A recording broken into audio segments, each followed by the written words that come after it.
Ladies and gentlemen, Petr Macinka, Hillary Clinton, and Sikorsky at the Munich conference.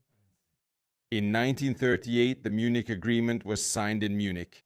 This year, it was more like a Munich disagreement, and we'll take a look at what it all actually looked like because the internet is really buzzing about it. Macinka is labeled not only by the internet and the opposition, but also by most of the voters in my community as someone who messed it up. And so I want to see the complete picture of the whole panel, the entire panel discussion where he supposedly messed it up. A big part of the problem is that he brought up topics that didn't belong there, probably to please the Republicans and promote himself in America. Maybe. And besides that, he questioned the democracy of the European Union with very stupid arguments. That's what I saw, and that's what's coming out. But we want to see the whole context because we are objective and intellectually honest, so that we don't accidentally get manipulated by some malicious opposition in the Czech Republic. So let's get to it.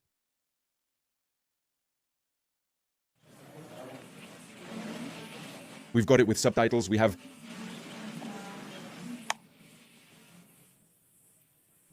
All right, good evening. Is everyone sitting comfortably? I think we're ready to kick off. 1 minute. More people.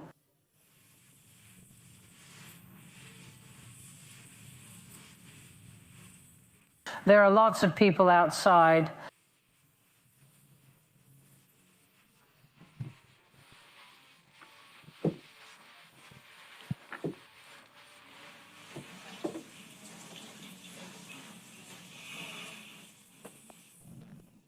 Okay, we're ready to go. Good evening. I'm Bronwyn Maddox from Chatham House.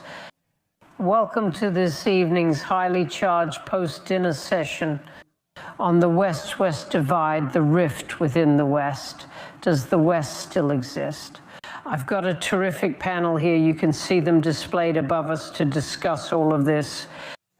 And I'm going to leave plenty of time for questions because I'm sure there will be lots of questions. We've had a great warm-up for this today, actually this year, and even in the past year. This question, which really has been at the heart of this Munich Security Conference, helped by the shadowy elephants lumbering at us out of the screens, encouraging us to discuss the elephant in the room that has felt as if it is in the room. The question of whether the West still hangs together as a set of countries, a set of interests, a set of values to address the problems of the world. Yeah, if I could say something about that, whether the West stands together, whether it still exists. In my opinion, the West practically no longer exists. There are the United States, which have taken the path of selfish nationalist imperialism. And that's been the case for some time now, of course. It was always there to some extent. But this time it's the United States that are actually eyeing Europe. And they no longer really consider Europe a good ally. And so Europe can't really consider the United States a good ally either. Now it's more or less about the United States wanting to break us up as a European alliance so they can push their own interests here and much more easily use their manipulative techniques on every single small player within Europe. The European Union and the European community are extremely successful projects that have ensured decades and decades of peace, trade, prosperity, and a comfortable life in a Europe once torn by wars. They've made the European continent the place where the most people on the planet want to live. It's not the United States anymore, it's Europe. The most people on the planet want to live in Europe. Don't just compare gross domestic product or something like that. That's just one of many indicators. And in gross domestic product, that's one of the few indicators where America is ahead of us. Yeah, in gross domestic product. Otherwise, we do almost everything else better. People know it, the world knows it. And we look at it from the inside, where maybe we're a bit fed up with Europe as such, but from the outside, it looks completely different. So in this regard, we need to realize this thing, that we live inside a very successful project, a project that Russia, China, or the United States don't like. powers that want to break us apart and control us. Powers that are united, led by one man or a small group of people, but they tell us that we should split up and each be on our own because that's obviously better. But in their case, that's not happening at all. China, the United States, Russia, and India, for some reason, don't want to break up into small states, even though their nationalities would definitely have the right to do so. At the very least, the United States could probably break up into about 5 states, considering how different certain regions are there. China could break up into about 10 states, and roughly 8 states could also emerge from Russia. But for some reason, these countries want to stay united and strong, and they're advising us to break up. Why? You should probably answer that for yourself, but it's most likely not because they care about us so much. We're going to plunge right in talking about this, but I'm aware that we may go over all kinds of questions that have come up throughout today. Whether it's responses to Gaza, responses to Ukraine, a lot of the world is saying to what we've called the West, look, you expect us to act one way in Ukraine, and then we don't see those same values you talk about reflected in how you act regarding Israel and Gaza. And it's going to bring us right to the heart of the questions that were discussed in the opening sessions today. The United States, China, and key European leaders laid out their values and, in fact, their policies on how they intended to respond to all kinds of questions in the world. So welcome to my panel. Welcome to all of you. Let me start right at the end with Gladden Papin from Hungary. And I would love you to kick us off with your response to this question. Does the West still exist, or is there a fatal rift within the West? Good evening. Thank you so much. What an easy question to start off with. Well, I decided to cheat a little bit, and I reread the preamble to the NATO treaty, and it's actually very interesting. No. I'm a former professor, and I've said a lot of 2 minutes. And so here's a 45-minute lecture. It says, they are determined to safeguard their liberty, common heritage, and civilization of their peoples. And I think that is something that's very interesting because each one of those things is important. It makes up what the West is, but the freedom, common heritage, and civilization of the West have also come under threat recently. The only problem is that threat has been perceived by many people to come primarily from conservative, right-wing, and nationally oriented parties. And I think one advantage of this night's discussion is that it has expanded a little bit. We actually need to take into consideration that perspective in order to see how the Trump administration is understanding what the core of the shared alliance is, and how each of these things, the freedom, the common heritage, and the civilization, needs to be preserved. All right, thank you very much. And because Gladden's name is sort of down behind Secretary Clinton, let me say he's Gladden. Papin, President and Chair of the Board, Hungarian Institute of International Affairs from Budapest, thank you for that opening remark. Let's turn next to Radek Sikorski from Poland. Does the West still exist? Of course it does, but there have always been differences. So let me tell you that when I arrived in Washington to work there at the think tank 20 years ago, I thought of myself as a conservative. And then I discovered that, and I'm a pro-defense kind of guy, and I discovered that. If you believe in gun ownership, but with a license, you know, with some psychiatric tests and a sort of police nod, that makes you a commie. Yeah, like, yes, this is a very good argument that Europe and America are really different in that our conservatives and right-wingers are basically communists in America. De facto, yeah. But that's simply given culturally by the fact that we are much more community-oriented, much more connected. We feel that sense of belonging much more strongly. Americans are mostly self-focused, right? All of them. And then I discovered that if you believe in universal health care, that makes you a double commie. And it's got worse. So we have a genuine civilizational difference on how we understand freedom of speech in the United States It's almost absolute. It's almost impossible to win a case of defamation or libel. We might come on to that point. But let me get to the end of my argument. Whereas in Europe, for good historical reasons, so for example in Poland, it is forbidden to speak up on behalf of fascism and communism for very good historical reasons. We believe in freedom of speech with responsibility. And what happened here a year ago was that the Vice President of the United States was telling us that our notion of free speech was censorship. And I just don't accept that. And so the difficulty we now have is that one side of the Atlantic is trying to impose its values on the other, and that's unacceptable. Yes, that's right. In this regard, I agree with Sikorsky that the Americans are imposing their view of freedom of speech and democracy on us, even though they themselves have a huge problem with the reality of freedom of speech and democracy. Because even though from a legal standpoint they have more freedom of speech and, well, their democracy and freedom of speech are actually worse, but they do have more freedom of speech than we do. But that huge freedom of speech has actually led to things like cancel culture from both the left and the right, threats against people and so on, which in the end has made freedom of speech in America worse. And that censorship and self-censorship aren't enforced by the state or by laws, but people enforce it on each other. Whereas here, the fact that the state regulates freedom of speech in some way actually increases freedom of speech for everyone. It's a paradoxical situation, but according to all measurements, that's really the case. Thank you very much for that. We'll come back exactly to those points of values. Secretary Clinton.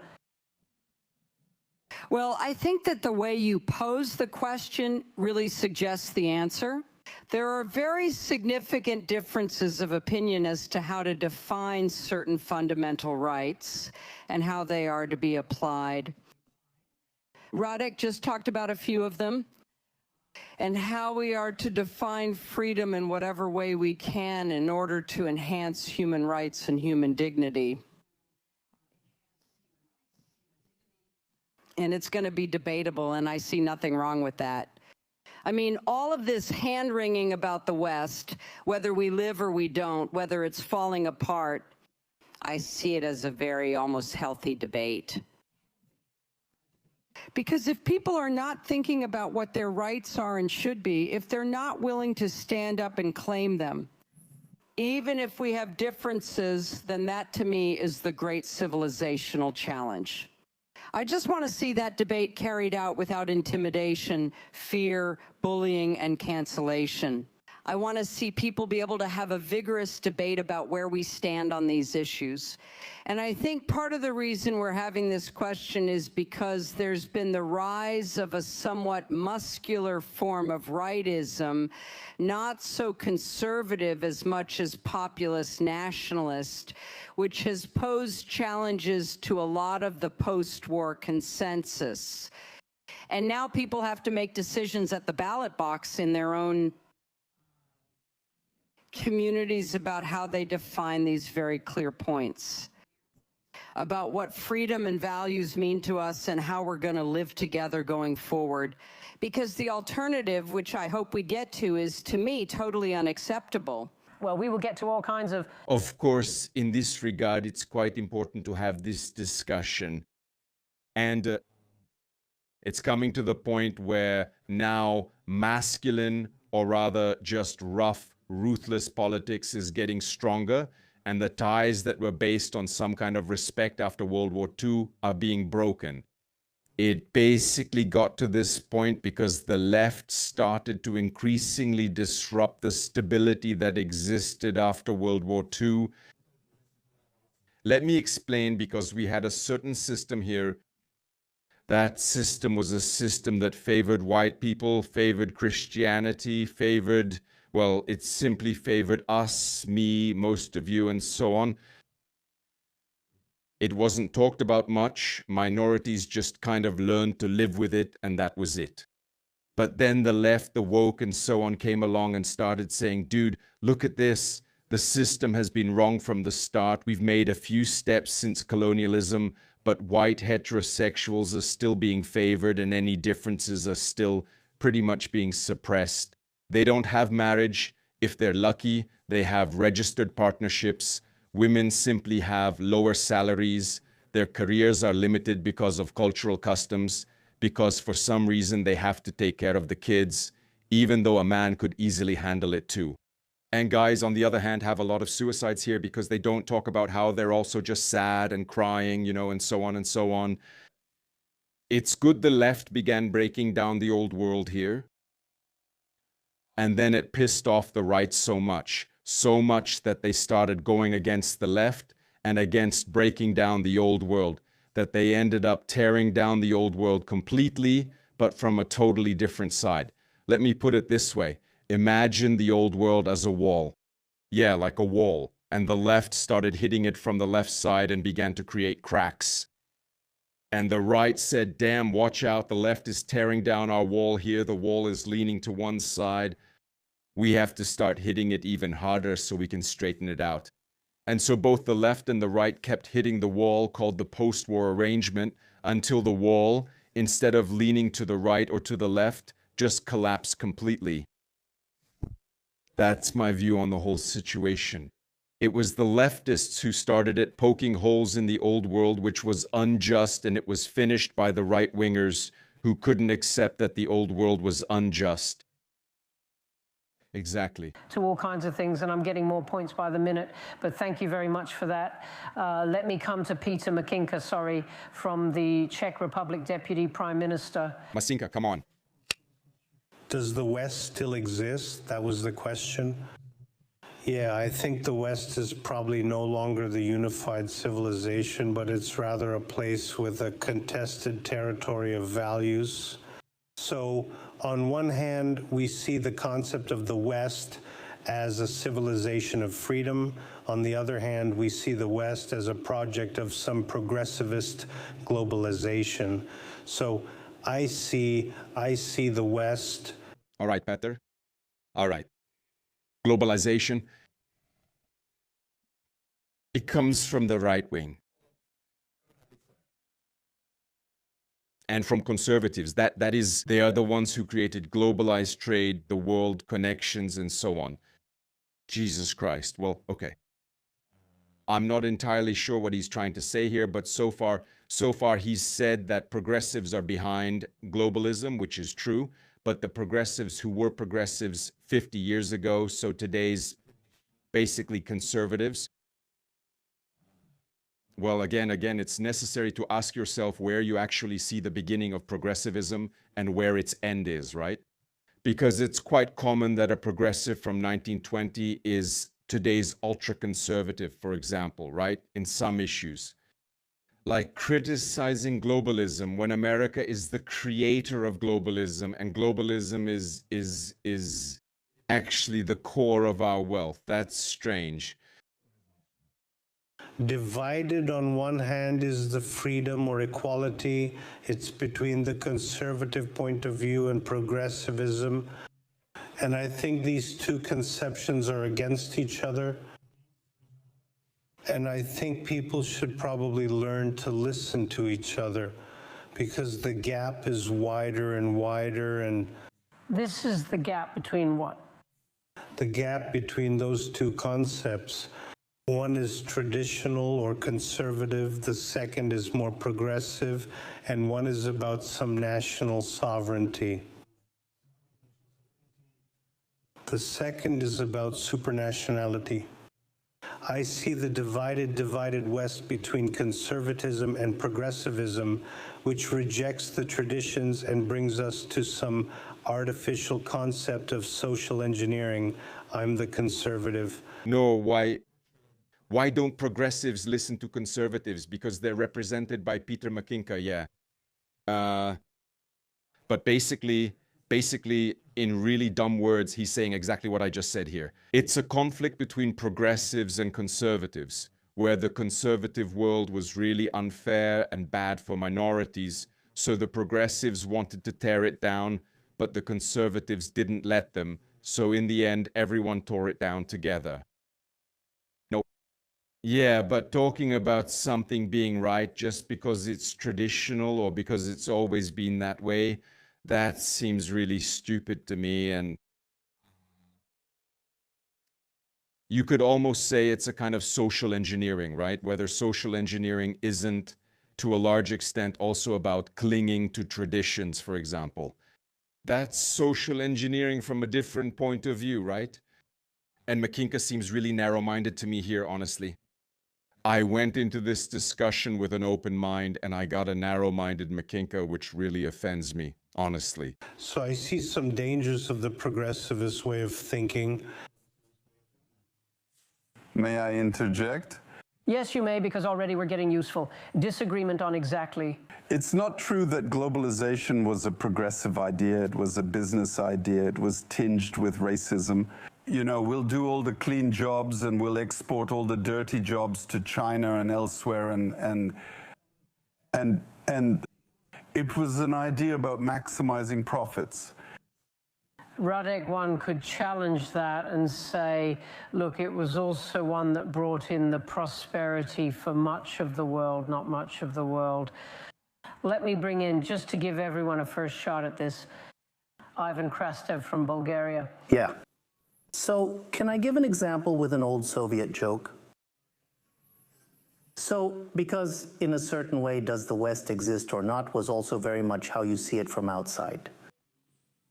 And what is happening now, to be honest, is that we look like this guy who was very much basically pushed in the corner by a gangster and said, "Are you with us or against us?" And the guy said, "For sure I'm with you," but they said the wrong answer, "We are them." And I'm saying this because in a certain way we have to have, not that the West does not exist. We start to have too many of them, and in a certain way different political actors. We have the Cold War West, which was very much the West as the free world. It was contested. We have the world, the West as civilization. But then the problem is who is in and who is out, basically, who belongs to this West as a place. And that's like all this, because as a result of it, you have a really major division, not simply between the United States and Europe. The division goes in every single country. And as a result of it, I do believe that this is becoming much more difficult and different. But there is a great book being written this year, published by a Greek guy who is teaching in London School of Economics, called The West: History of an Idea. And his major argument was that there was one characteristic that stays with the idea of the West when you start from the mid-19th century, when, by the way, the idea came, and this was the pluralistic nature of the West. The West was, in a way, always asking themselves, who are we? And from this point of view, probably we're not in such an unusual situation. A slightly painful one, but it's all right. So we have two ideas running already. So if I understand correctly, here Bulhar, I forgot the name, sorry, basically says that the West exists, but it's not united, which is clear. We actually don't know what the West is right now. We don't know if the West is America with their, God knows what they're doing with all their techno-fascism and the Taliban that's spreading there, you know, the Christian Taliban and extreme conservatism, or on the other hand, their extreme progressivism, if the West is the extremes in America, or if the West is what we're doing, the same.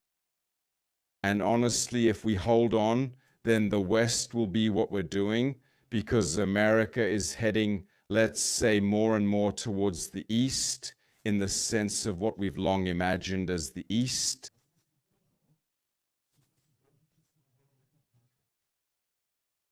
Do you understand? So those original ideas of the West, the post-war ideas of the West, we in Europe uphold them much better than they do in America. They abandoned them a few years ago. Now they're heading in a completely different direction. We still stick to that relatively old world. Maybe that's why we're called the old continent. And the question is whether we'll keep that old world or if we'll also head towards America. That wouldn't be good. Nevertheless, about the West, yeah. considering that we can only talk about the West as a unified West since the end of World War II, I would say that we in Europe are truly the West. America is no longer the West. Yeah, if we were talking about the West, let's say in the times of 19th century imperialism and whatever else, then yes, America was heading towards this old good West in the 19th century and the early 20th century. So it's heading towards the West. But if we're talking about the West, as we all kind of consider it, the West after World War II, then that's simply Europe, not America. So that's how it is, not anymore. One is that the West represented a block of ideas, the free world against the Soviet Union, if you like. Ideas particularly based on human rights, on individual liberty, which most countries in the world signed up to. But about half the world really embraced after the Second World War. And then we have a second set of ideas, really, which Peter brought in about whether this is a battle of ideas, a newer or different battle of ideas between conservatism and liberalism, one in which the United States, under its current administration, says we are absolutely a country of values. The challenge thrown down by Marco Rubio this morning, saying we're with you provided you're with us according to these values which we espouse.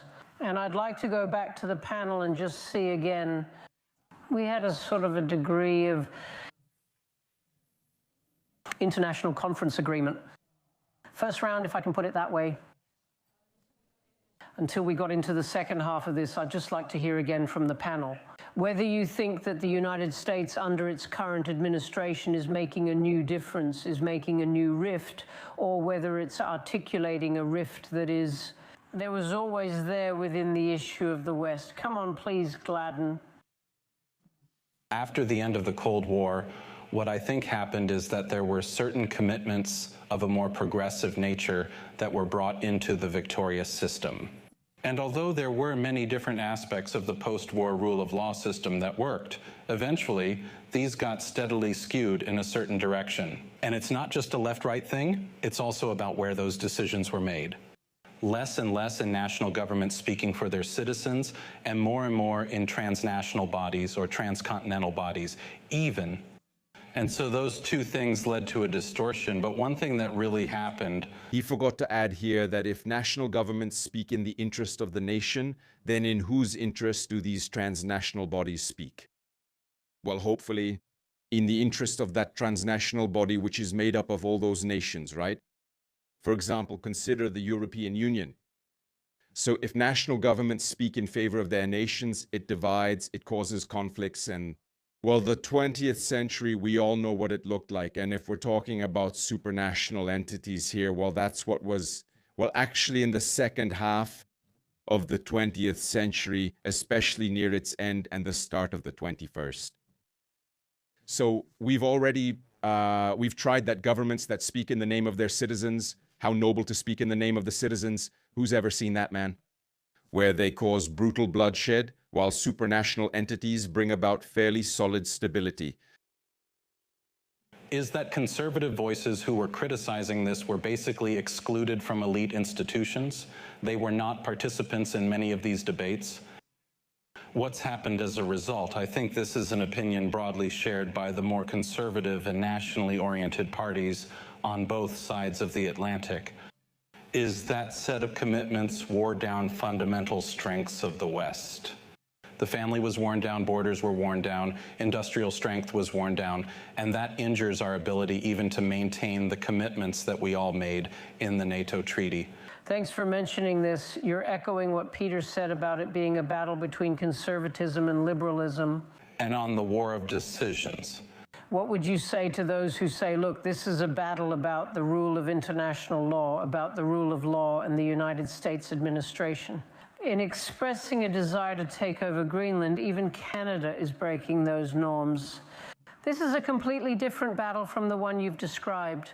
No, that's not true, right? That's not true. I don't think so. I think he was talking about something else. The gentleman here was just talking about how what America is doing is great, just like what was done before. Yeah, that elected officials spoke in the interest of their nations, and in America's interest, it's to get Greenland, not international rights. WTF, that's such a transnational nonsense, right? And that's the problem.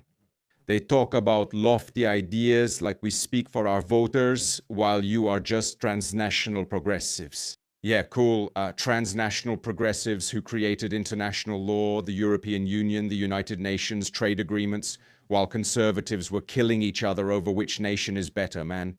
Yeah, to put it very simply. And that's exactly what's happening right now. The will of the citizens is being pushed above international law. And at that point, like, there will be wars with America or over Greenland. Great. I love traditions. I love a world based on the will of the people and promoting national interests. The best world, man. What the United States is doing right now is realizing that things went terribly wrong, catastrophically wrong. Decisions were made in the 1990s and early 2000s, and under this administration, the United States is attempting to address those and to restore its sources of strength. Talking about things like immigration and so on, which the Secretary of State was talking about this morning. That's right, that's right. And of course, one interesting thing that's happened is now everyone is saying that the role-face international order had been underwritten by a form of power. Just because you're interested in making yourself strong doesn't mean that you reject all ideas of international norms and agreements. But we have to recognize that the rules won't enforce themselves. The rules are only enforced when strong countries. So I'm not trying to boil it down to one example, but to take the most colorful example of the past year in some sense. Do you think the United States' aspiration, Donald Trump's aspiration to take over Greenland, is justified? Well, I'm not speaking for the Trump administration. But you are speaking for a version of what you say conservative arguments are arguing for. Well, I think the perspective that's underlying the direction of the Trump administration there is that the United States was committed to many, many, many things that were separate from its core national interests, and even dragging it down, all the while missing things that were happening in its own backyard. Why did they start talking about the Gulf of America at the beginning, or the Panama Canal, and then later Greenland? Because bad things were happening right in the neighborhood, right under their nose. And if you can't identify those and restore your strength there, we can have another discussion about what international laws were implicated in each step of these moves and negotiations. That's, I think, a separate thing, because President Trump moves and moves in unique ways. He does. Can we, because we don't have time. Thank you very much for that. We're out of queue. Well, that's a very strange interpretation of what happened, yeah. So, like, until now, the United States, with its attack on Iraq, into Afghanistan, bombing Syria, bombing Iran, destroying Libya. Did I forget something? Okay, so until now, with all these operations, the United States wasn't following its national interests. So who exactly did they bomb Iraq for? Was that for us? Did they do it because of us? Or what? I think that's a really stupid argument from Mr. Majarski. Of course, the Americans were pursuing their own national interests. Oh my God. Your expressions was something beyond what I can summarize. Because I believe it's entirely false. It's a falsehood to claim that mass migration was a left-wing project. For decades, it was supported by Republican businessmen who wanted cheap labor from Latin America and the United States. Exactly. He's right, I think. All right. Also, it's a complete falsehood to say that. And what about migration in Europe then? You know... Same? We are... Yeah, migration is, of course, a project for both sides. Illegal migration, on the other hand, is something caused by... Well, by the fact that Americans, together with Europeans, shot up Africa and the Middle East. So actually, we're right back where we started. But besides that, it's largely because leftists invited migrants here, yeah. So governments, regardless of whether they were right-wing or left-wing, bombed the Middle East. If I'm not mistaken, it was the Republicans who started bombing the Middle East. Greetings to Mr. Bush. And then the invitation, the invitation to Europe, that's the work of the European left. So illegal migration is caused by America and accelerated by the European left. Legal migration, on the other hand, is extremely the merit of the right and entrepreneurs, extremely so. And by the way, even now, our pro-business government of Andrej Babiš says that we need migration and that they want to take migrants from the East, and Indians are the best, right? No. And honestly, when it comes to migration to the United States, I don't know who accelerated it or who came up with it, but Sikorsky says it's actually the work of entrepreneurs who started bringing in cheap labor, which makes sense. No? The question is there anyone in the chat who would like to oppose? Because it seems to me that so far everyone agrees. We are in the government in Poland. We've built a big and beautiful fence on our border with Belarus in 2 years, and it's completely effective. It's not a left-wing or right-wing issue. It's about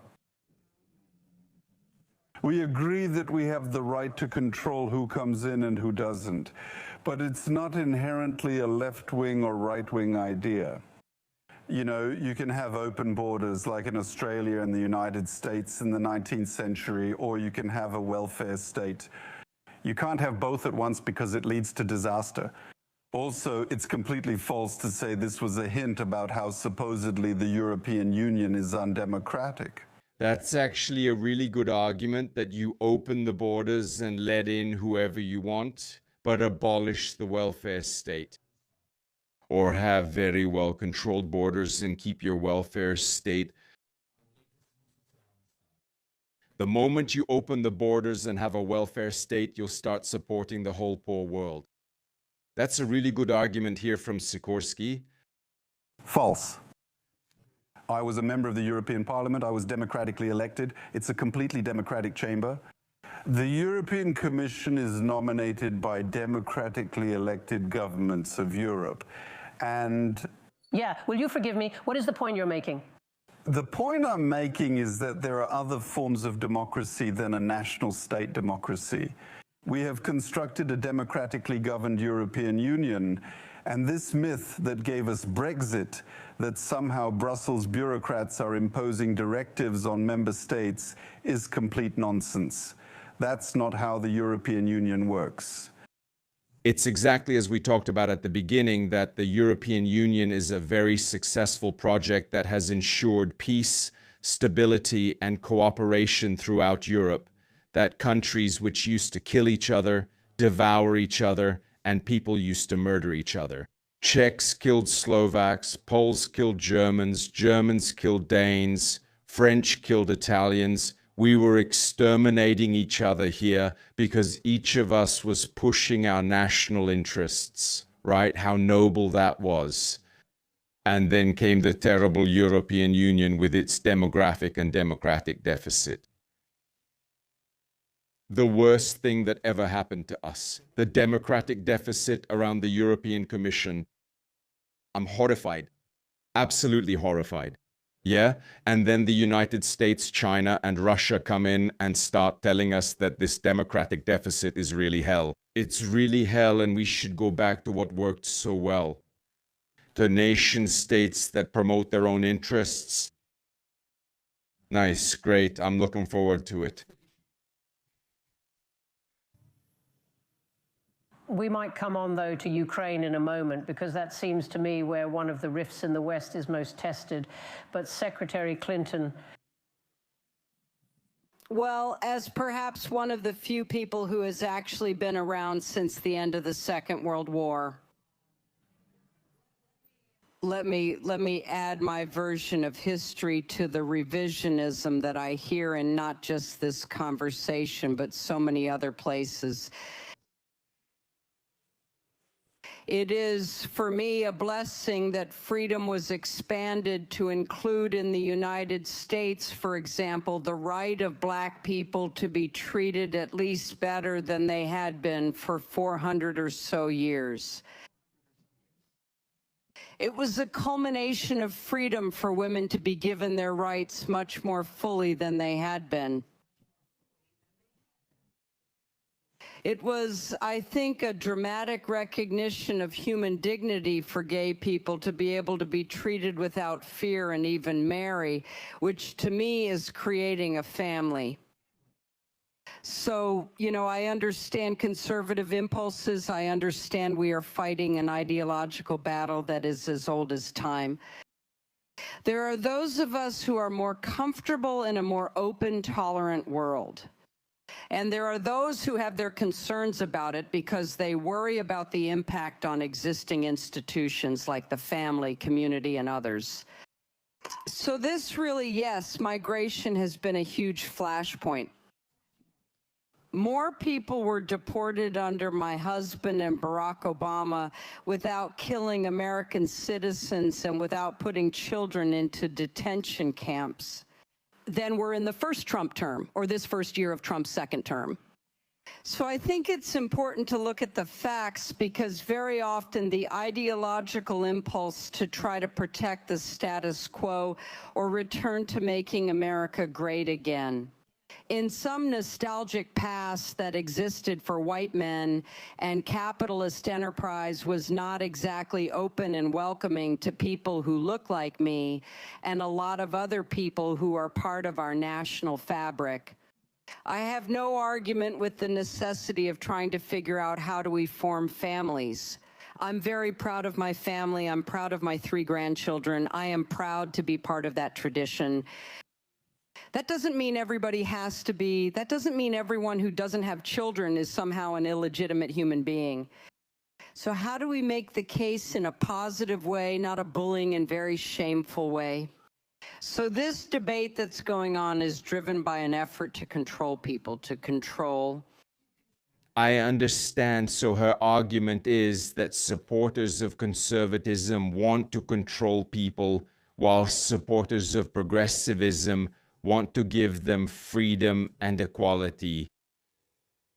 Again, that's what we've been talking about here, right? The leftists came after 70 years and found that the old world was unjust, so they started tearing it down and began establishing equality and rights for everyone, ignoring traditions because, man, they restrict people. I agree, like, the moment a tradition is only beneficial for some and stinks for others, let's get rid of it. And if that disadvantage comes from others no longer being disadvantaged compared to you, then you're just an idiot. If you want to live and you're afraid you'll be disadvantaged because others stop being disadvantaged compared to you, then what a coward you are. Yeah, so in this regard.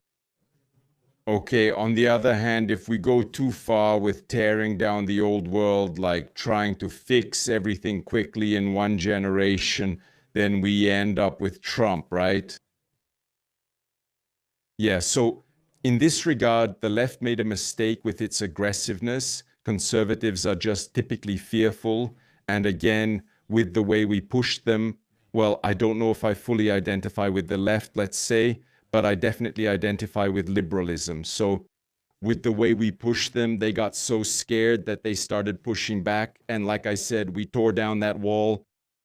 We wanted to tilt it from that conservative and unjust world back to a level position, but we pushed it a bit off balance, way too much, man, everything. So the conservatives just couldn't handle it anymore and started hitting it with a hammer to get it back. And then we started hitting it back with a hammer ourselves, and we already talked about this at the beginning, yeah. So that's how it is. Anyway, well, Clintonova, yeah. What can I say about that? Yeah, I guess I also appreciate a society where people have their rights and no one is unnecessarily restricted. And again, when you're restricted just because someone else isn't restricted, then you're not a right-winger, not a Democrat or anything like that. You're just a totalitarian. Yeah. The right should be about some responsibility and some tolerance, not about elitism. Exactly. Well, and that's probably it. That's probably it.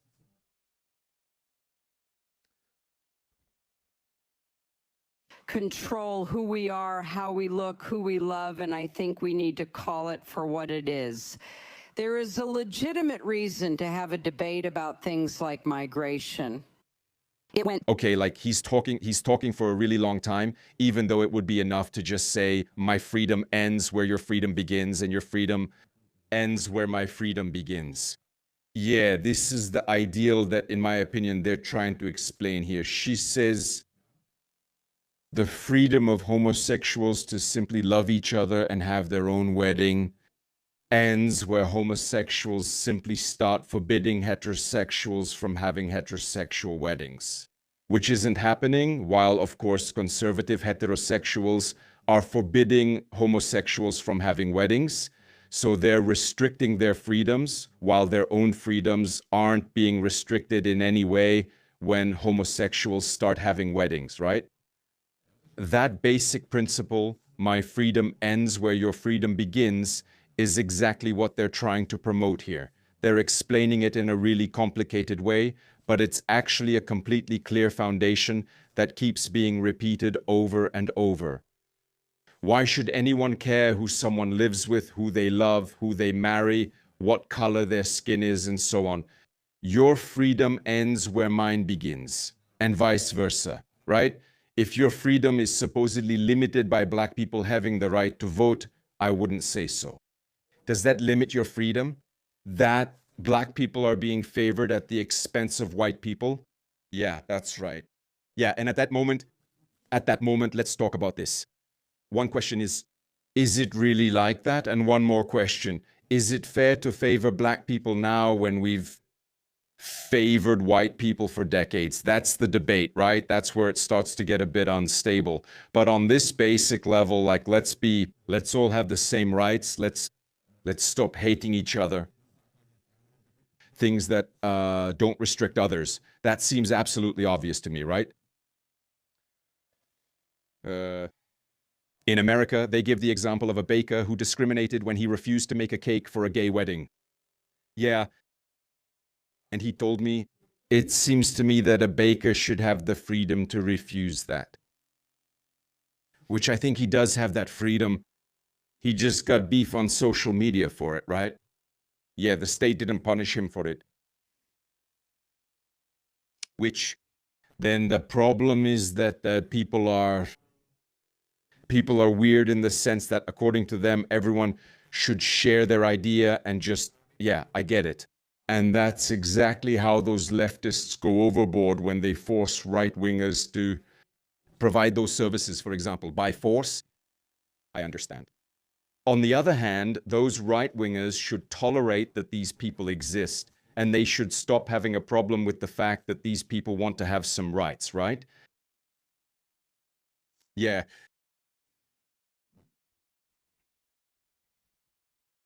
Too far, it's been disruptive and destabilizing, and it needs to be fixed in a humane way with secure borders that don't torture and kill people. And how we're going to have a strong family structure, because it is at the same... Secretary Clinton, so thank you for that. And You really mean that? Yes, I do, and you've got several rounds of applause there. But I'm really interested in the line that the discussion is having already, which is a battle within the West between conservatism and liberalism. But I don't think we would be having this discussion at all if it weren't for some of the positions the United States administration has taken. And let me take one of them, which is Ukraine, which is obviously at the center of the Munich discussions of the past couple of years. And the line that the Trump administration has taken in trying to resolve the Ukraine conflict following Russia's invasion of Ukraine and its apparent thrust to accept Russia's territorial encroachment on Ukraine. And to you, I absolutely, I understand we've had various versions of it already. Your characterization of a clash between conservative and liberal values being at the heart of what's going on in the West. For example, a taxi driver didn't want to let my friend get into the taxi. Yeah, that's when you're in trouble, right?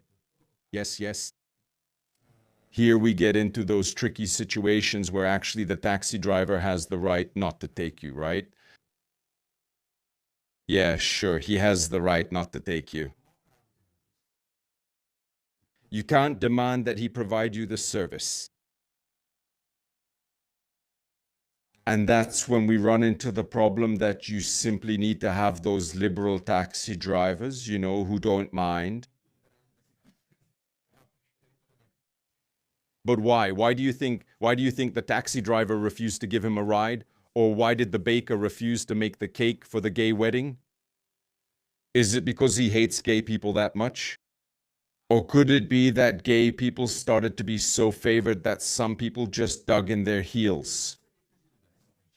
And they dug in their heels so much that they'd rather miss out on money than actually give in to that pressure, right? That's also part of the discussion. But in this particular one, a security issue, one that involves international law, whether countries still respect those international laws laid down after the Second World War, do you think that that brings a new rift within the West Ukraine, the United States' position, yes, I am? I think that the Trump administration's position toward Ukraine is disgraceful. Otherwise, as for of course this right not to take you, only a private taxi driver has that. If there is such a thing as a taxi subsidized by city money to take people to the airport, then of course such a taxi doesn't have the right to refuse to take you just because you're gay. That's a public service that belongs to everyone, just like a driver can't kick you off public transportation because you have a rainbow flag. Again, public service belongs to everyone.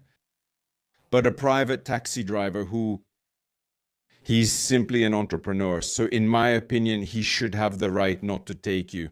Yeah.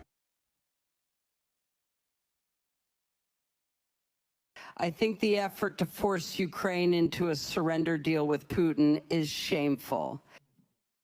I think the effort that Putin and Trump are making to profit off the misery and death of the Ukrainian people is a historic error. And corrupt too. This, on the other hand, is a discriminatory law. Yeah, cool, but he still has the right to take you away. The law is a nice thing. I'm talking about what rights a person should have. Yeah? No. And if, as that person, he prefers not to give you a ride rather than make money, then I think that's his right.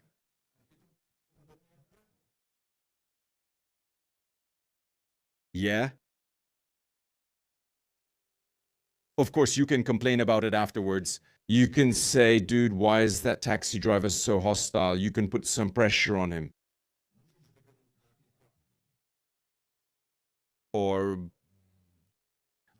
But maybe it would be better to talk to him about it instead or something like that.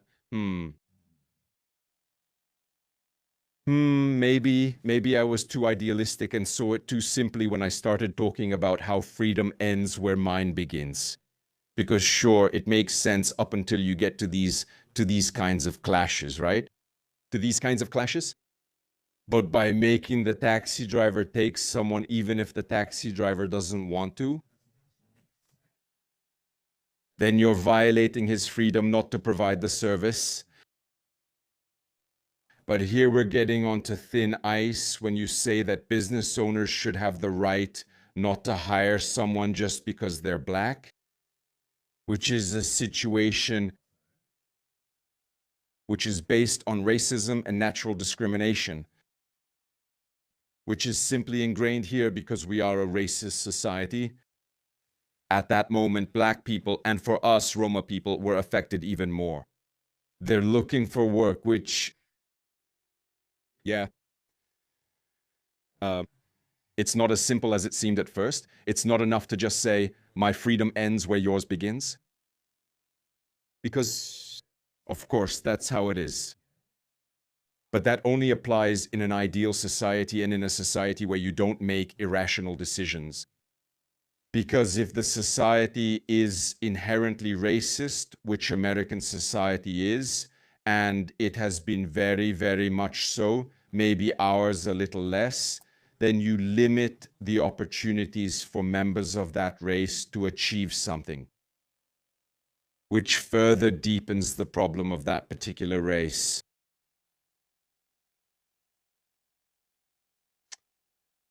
And so you have to solve it using anti-discrimination laws. Okay? At that moment, I would say that anti-discrimination laws should apply to employment. Yeah?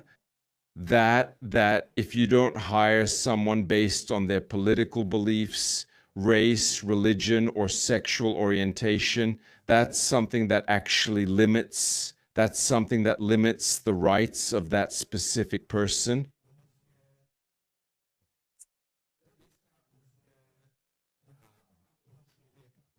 Because you can't really put the rights of the business owner above the rights of that person. Although, on the other hand, a person doesn't have a right to a job, right? But they have the right to equal treatment.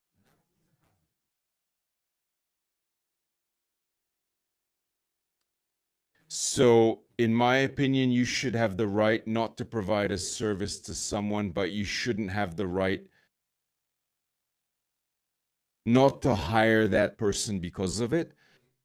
Yeah, because of it.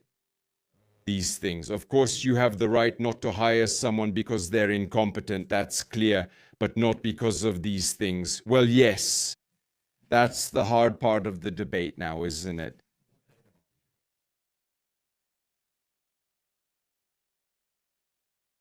You can't reject a person for something they can't change. Well, you can change your religion, right? For example, politically too. So, okay. But in what way? Yeah, but at that moment, when you forbid the entrepreneur to refuse that person based on race, then you're denying him the freedom to be racist. Do we want people to have the freedom to be racist?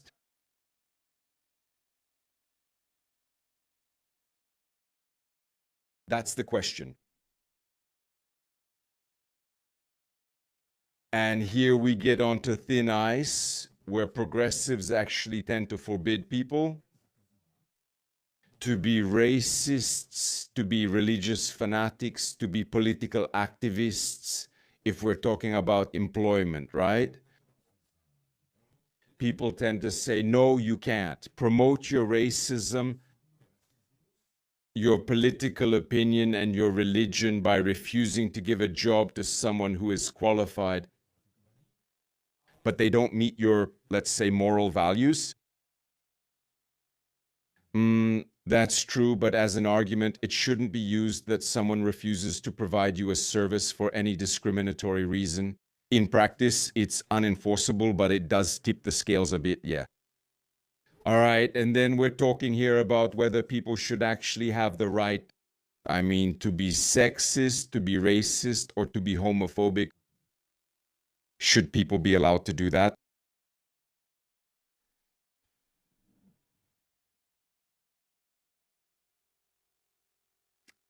Does my racism limit the rights of a black person?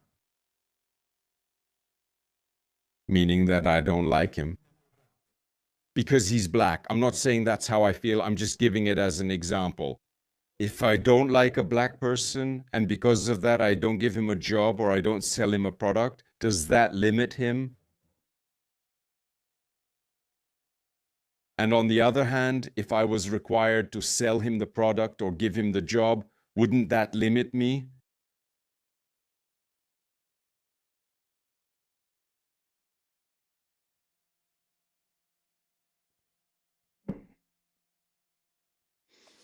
Why can't this discussion be simpler? I saw it as way too simple. So so we actually have to take those moral things into account, right? And we have to look at the overall social benefit, because it's no longer enough to say your freedom ends where mine begins. At this point, in these cases, that's no longer sufficient. So we have to look at the social benefit. And what's more socially beneficial is when there is no segregation. Because that is at that moment, you're doing it as a kind of poverty prevention. The prevention of crime, the prevention of hatred, prevention of crimes, and so on. So non-segregation, So not having the right to be a racist, and who knows what else, is more beneficial to society.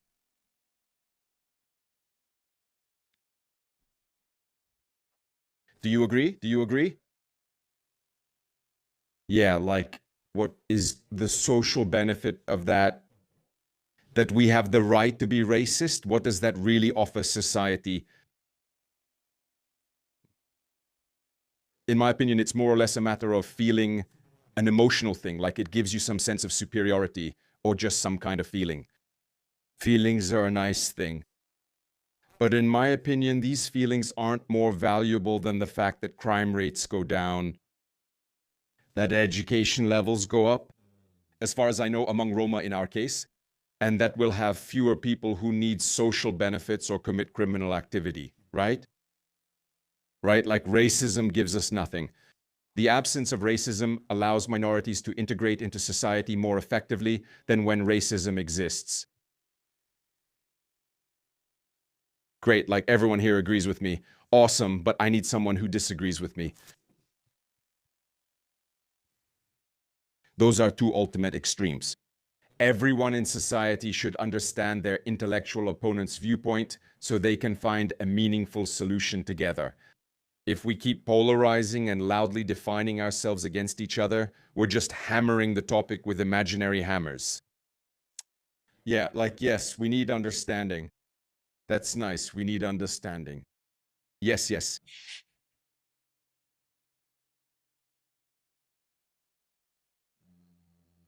You can't say you'll only serve Jehovah's Witnesses so you can make a closed society, right?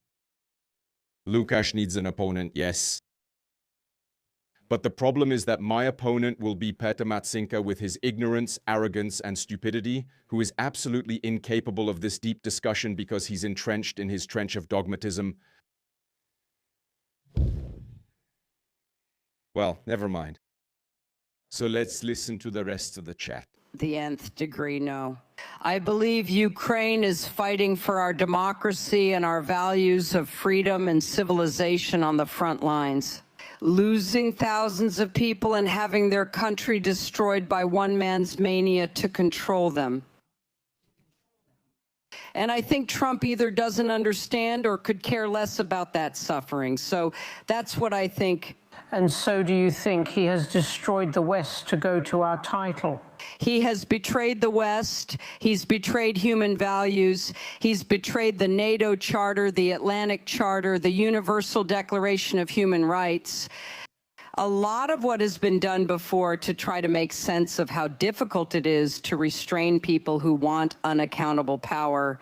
And none of us in this room, including all of us on this panel, would choose to live under a regime that was so unaccountable that it could act with impunity the way that Putin does. Except that's who Trump is modeling himself after. I didn't think we would be having this debate under that kind of regime. For sure, we will come back, I suspect, to the conservatism and liberalism clash within the West. But thank you for that. Like, nobody on this panel would choose to live in a country shaped by Putin? Well, I don't know, man. You've got the Hungarian guy there, right? He literally chose to live in Hungary. Peter, do you agree that the Trump administration's actions on Ukraine have produced a rift in the West? Well, first, I think you really don't like him. You know, that is absolutely true, but I really... Wow. Hillary Clinton, that she doesn't like Trump. That's some kind of slander. That's some kind of nonsense. Who could, in my opinion, can't? Macinka, seriously? WTF? So anyway. Not only do I not like him, I don't like him because of what he's doing to the United States and the world. You should seriously consider it if you believe something good will come from it. What I think Trump is doing in America, I think it is reaction for something that, for some policies that really went too far from the regular people, too far from reality. So, you know, we saw the cancel culture, we saw the woke revolution. I don't agree with the gender revolution, the climate alarmism. Which gender? Women have no rights. Like, that's what we've been discussing, right? That it went way too far, but then we got stuck here on what it actually means to go too far. Because suddenly we started talking about, well, okay, but to go too far, that means that you refuse to deal with. That what actually weakens our society and then segregates it. And that's racism, sexism, and all those other forms of discrimination and stereotypical things that don't move our society forward at all, right? And so they're counterproductive. I think the argument is that it went way too far, and maybe it didn't go where it should have moved so that our society would be efficient and good for everyone, but it went there way too quickly. That people didn't have enough time to adapt, and so they kind of started to radicalize into the opposite extreme. Let him go on. I think there are two genders, but some of us cannot. Some of us think that there is more than one or more than two genders. I think there is male and female, and the rest probably is a social construct. So this is... Yes, but that's what this whole discussion is about. There are two sexes, male and female. The others are, let's say, kind of like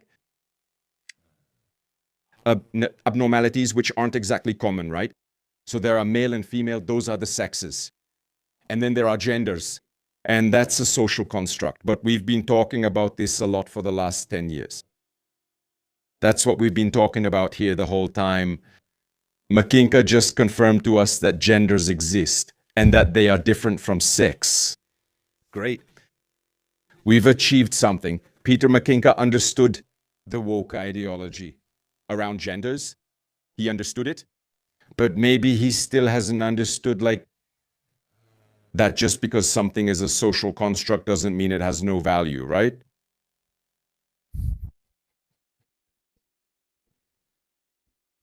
Something that went too far. But does that justify selling out the people of Ukraine who are on the front lines, dying to save their freedom and their two genders? If that's what you're worried about. Can I please finish my points? I'm sorry that... Joe, they started talking here. The moderator brought up the topic of Ukraine.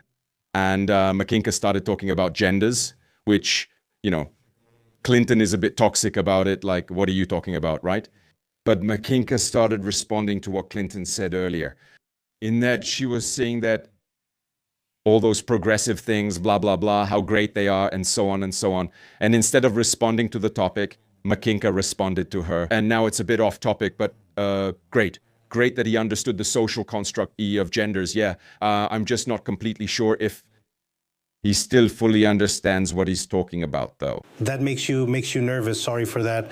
That makes me nervous? That makes me... No, but can we let Peter finish? I have to... Can we let Peter finish, please? I have to say one more thing. You said that Ukraine fights for our future and for our freedom. I think first Ukraine fights for Ukraine's future, Ukraine's freedom, and Ukraine's sovereignty and independence. So we should help them, of course, but what I see in some people in the West is that they are trying to misuse Ukraine.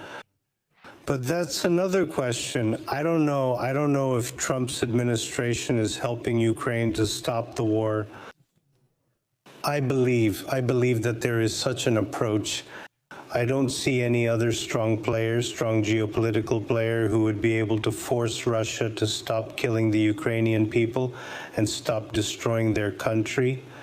I don't see, maybe China, but China does nothing. I don't know if if Trump is forcing Russia in a way that they will stop the war. I don't know. I only see. I know that absolutely exactly. Because I studied it, unlike Peter Macinka. And what Trump is doing here is that he thinks he can do some transactional politics with Putin.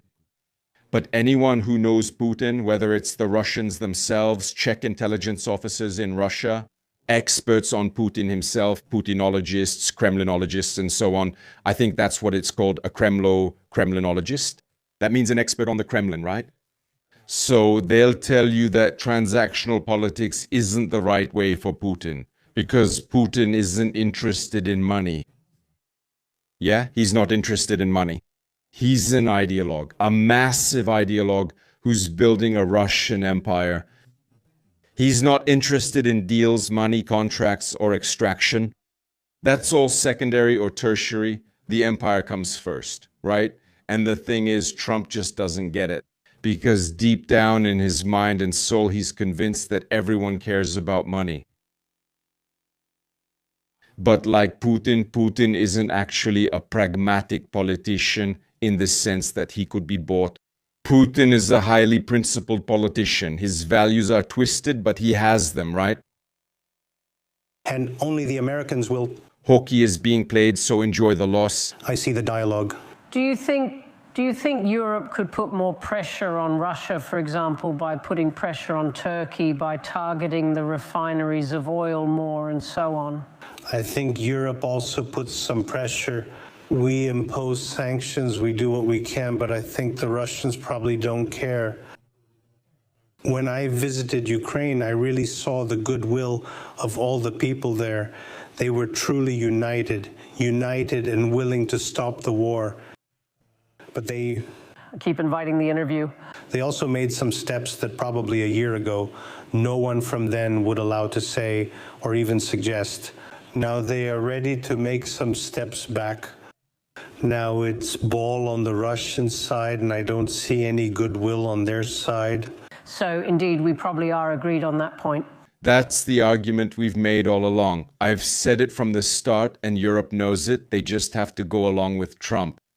Russia doesn't care about peace. They're building an empire. And the only way to stop the building of an empire is to stop it militarily, right? So is Trump actually trying to stop Russia? No. Trump is just naive and thinks he can stop Russia with deals and trade. But we found out that doesn't work. We traded with the Russians and had agreements with them for a long time. And they started shooting at us. Well, not at us, but at the Ukrainians, right? They began threatening us and treating the Czech Republic as their sphere of influence. What? All this dancing around Trump, around peace, has been just theater from the very beginning. How to satisfy Trump and how not to let Russia push America out of this conflict. Well, he actually managed to do it quite well because most of the aid now comes from Europe at this moment. But it's fine, it's fine. Europe will strengthen and unify as a result of this conflict. Yeah, like this multi-speed federalization is pretty much a done deal at this point. And if after 4 years of war and constant arguments, anyone still thinks that something can be negotiated with Russia without stopping it or bleeding it out by force, then they're definitely mistaken. That's an extremely naive idea. Yeah? You have to understand the Russians, finally understand. That's the first point. And the second point is that, of course, Ukraine is fighting primarily for itself.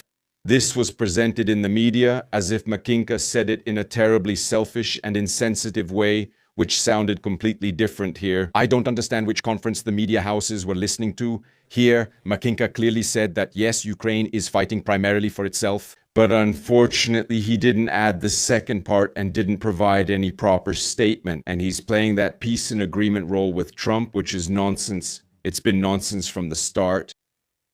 Then it's also good to say that Ukraine, yes, is fighting for itself. But at the same time, there was an exercise. There was a NATO exercise that Ukrainian drone operators participated in. During that exercise, there were a few Ukrainian drone operators, just dozens, a few dozen.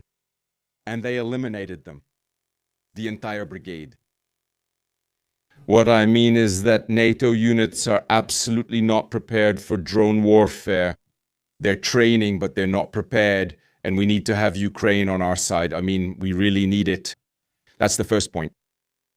The second point is, of course, that during the exercise, those NATO units had certain technological limitations and so on, So in a real war, 50 Russian drone operators probably wouldn't take out an entire, let's say, I don't know, a Polish brigade, most likely not.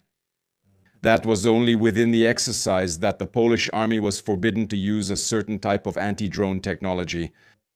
And they had to rely more or less on improvised defense. So at that moment, the drone forces were highly effective.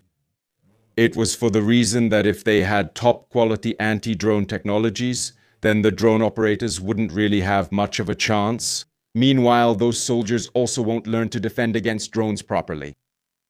So they limited, let's say, those high-tech anti-drone technologies so that the drone operators could get some training, shooting at targets, and so that the soldiers who are under drone attack could practice defending against drones when the high-tech gadgets, the jammers, and whatever else don't work. You know what I mean?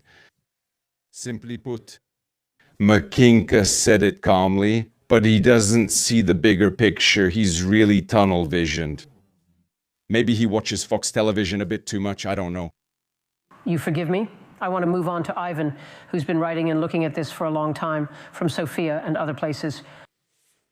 Listen, there are two conversations mentioned there, and I want to make 2 points. One is, if we really believe that it's about conservative versus liberal, then conservatism is very much about sovereignty in the national community.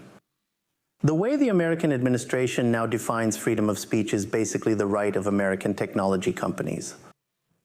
If you're a conservative and if you're a nationalist, you're not going to allow this. And there is a major clash of values. Listen, probably. The business interest of some of the companies is to address people with artificial intelligence. If you're basically going to be part of the community, you are going to allow this. And I'm saying this because this is part of the tensions that we now have between Europe and the United States.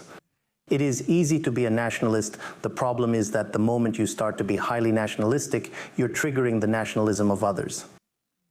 And this was, by the way, very clearly seen when some of the far-right parties in Europe very strongly opposed President Trump on Greenland. Because for them, land is not a real estate. And I'm saying this because in this conservative position, there is a major contradiction. And the second problem, which I found really important on this, is I have a listen. I believe in the intentions of the American president to try to stop killing. This is noble. There are more than 1.5 million people being killed or wounded.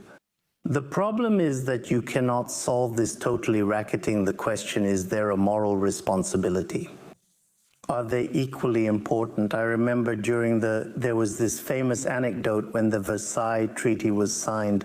One of the members of the German delegation went to the French Prime Minister and said, "Mr. Prime Minister, in Hungary's probably people are going to have a different view of who is responsible for this war." And then the French Prime Minister said, "For sure, but nobody is going to claim that it was Belgium that invaded Germany."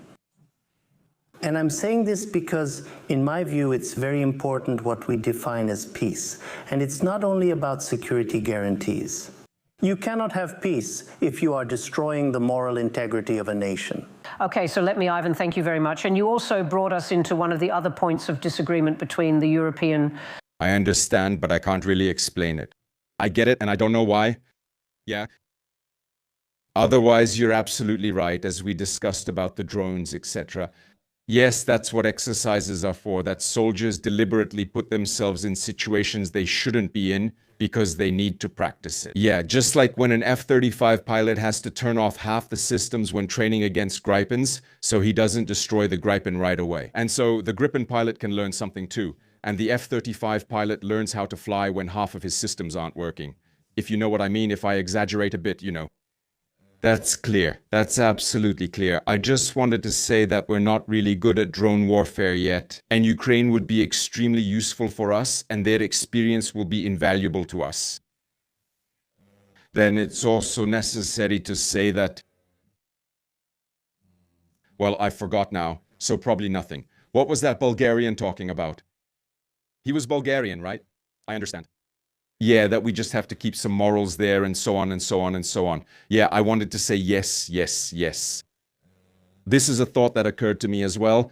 Karibal writes here that Macinka kind of went through it here, took it as a bit of self-presentation, that more than representing the Czech Republic here and having a proper stance as a foreign minister, he just made TikTok shorts here, you know, which kind of represents everyone. He could start thinking through his answers a bit more. It seems to me that he's really looking at the whole problem in a very tunnel-visioned way, as if the only media he consumes are Echo and Fox News, which is just, that's not good, yeah. Western Europe, which is over the definition of freedom of speech or the understanding of that, I realize we have this odd rule in this late-night panel of exploring disagreement rather than trying to get rid of it, which is the purpose of most of the conference. I want to throw in one other controversial topic, which is Gaza and the reactions to it. And of course, his supporters praise him for being on Fox News. Cool, but why was he on Fox News? Was it because he said such amazing ideas that no one else had said? Or was it because he told Clinton, yeah, Clinton got him on Fox News, not his ideas? That, and I would like people's views on whether that represents a profound difference in values within the West, or if it's more a matter of history of smaller relationships than that. But because many countries outside any definition of the West see this as an example of Western hypocrisy, of claiming to uphold certain values and then not holding Israel to account.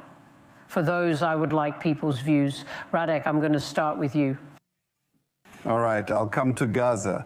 But let me just say that we need to stick to the proper definition of conservatism. Edmund Burke was a conservative. Winston Churchill was a conservative. Sir Roger Scruton was a friend of mine. He was a conservative. Maggie Thatcher was a conservative. I wrote for Bill Buckley's National Review. He was a conservative. And I don't think any of these people would approve of what's going on now. Yeah, definitely. I can sympathize. It needs to be said that Bibi Netanyahu is kept in power by his fear of prison. That's the first point.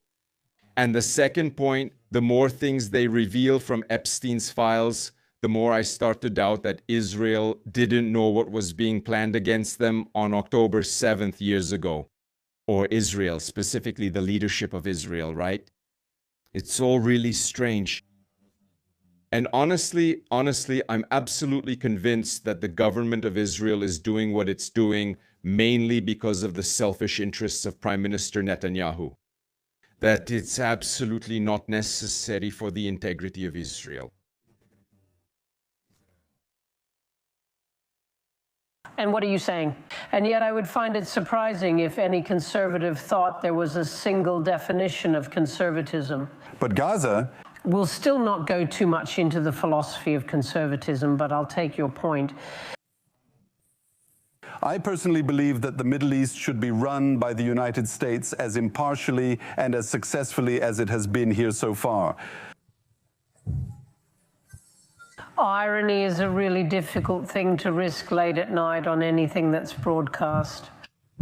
I have to come back to the earlier question. I mean, let's talk about the plan for the resolution of the Russia-Ukraine war that's offered by those who propose that it be continued. There is no plan. There is no plan for a successful ending of the war on the battlefield. There is going to be no ending of the war on the battlefield.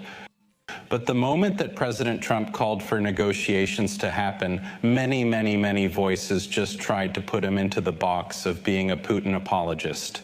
By the way, it was that point which led to the abuse of the American technological platforms by the American left, kicking off the President of the United States when he was still sitting as president. I don't think it's the fault of the American technology companies that they produced platforms that everyone wanted to debate on. That's really not the issue not the freedom of speech issue that we're talking about in the United States. But it is a problem when political parties in Europe are excluded from participation in debates. And I'm very grateful to the Munich Security Conference for hosting this debate. That's the issue. And in some cases, legacy media networks are perpetuating that. So it's not just a question of the American technology. The media is still plural and very plural. Yeah, but political parties have been excluded, and this is a precise issue. Political parties have been excluded from public debate in Europe. And by the way, today... Let me just stick broadly to the title that we have the indulgence at post 10 p.m., I think. But the point, the counter to what you're saying, is that peace without principle first loses as peace, but second, betrays the principles on which the West is. They keep going around in that foolish ideal that you can make a deal with the Russians based on some paper or trade, and that the Russians have any interest in peace. As if, of course, suddenly everyone became interested in peace and negotiations. When Trump pushes them into it with the threat that if they're not interested, he'll just abandon them and stop supplying anything to Ukraine. He's already doing that to a large extent, you know? But that doesn't mean the situation has changed. Like, where have those negotiations gotten in the year he's been there? We're still in the same place. Nothing has happened. Zero progress. And that, like the argument that during the year with Z, we have to stop Russia by force, and how they got to maybe Russia will want to negotiate, but not yet. The fighting continues and nothing is happening. That's some progress, damn. That's progress, huh? We've achieved great things by starting to talk about peace. So we're talking about it, yeah. Nice. I appreciate it. 800 people died yesterday. But we're talking about peace.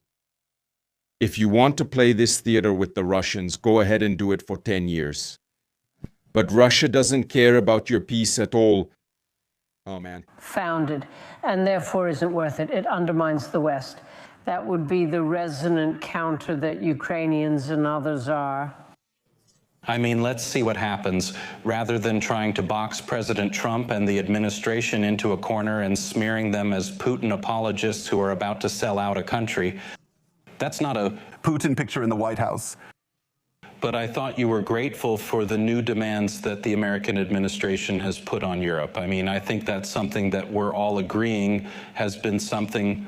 I don't have a Putin picture in my house. That's For now. That's good. For now. For now. I take, yeah. No, not yet, not yet. When Putin occupies Poland while the American president is talking to Putin about peace and he's occupying Poland, then Sikorski might have to hang Putin's picture at home, you know. But you know what? When Putin is occupying Poland, we'll be talking to Putin about peace. Yeah? Talk to him. We have to talk together. Yeah? The fact that Putin absolutely doesn't care about any kind of peace and is building a Russian empire, for some reason, none of these so-called conservatives here seem to know that. And I'm going to use the word so-called because they have nothing to do with being conservative at all. It's just a mask so they can serve the Russians and the New World Order. I am still trying to find the people who want to rise to this one word, Gaza. No. But which is an unusual experience. I think Ukraine is at the heart of what the West division is, and I think that's why both Roddick and Gladden went back to it. Because first of all, the Ukraine war started after Trump left. So anything he said on social media that got him kicked off for a while had nothing to do with Ukraine. There is a plan. The plan is to give the Ukrainians Tomahawks, give them more missiles for their Patriot defense systems, allow them to inflict more damage beyond the border into Russia. That's when they began to actually think about coming to the negotiating table, when Ukraine was able to reach targets that were inside Russia. Inflict enough pain. I mean, apparently it's not enough pain to have hundreds of thousands of Russian soldiers killed and injured. That is not enough pain for Putin. But inflict pain on the refineries, inflict pain on the missile sites, inflict pain that will actually create the conditions for a better negotiation. And, you know, it's very... I want to come back to Peter and Ivan quickly, and then we're going to leave. The MSC has produced a clock. I thought at the beginning the rules-based order had broken down enough. We're going to do without a clock, but we have a clock, and we have time for questions. Peter and Ivan, quickly on these points. These points. Well, first, I think we should try to learn to listen to each other and not to label the ideological opponent as the public enemy. We are here on the West, and let's respect ourselves and the differences we have. So I don't really like such a labeling as fascist. There are fascists in the world. Well, maybe there are, but... Including in Europe? No, Macinka doesn't like being called a fascist.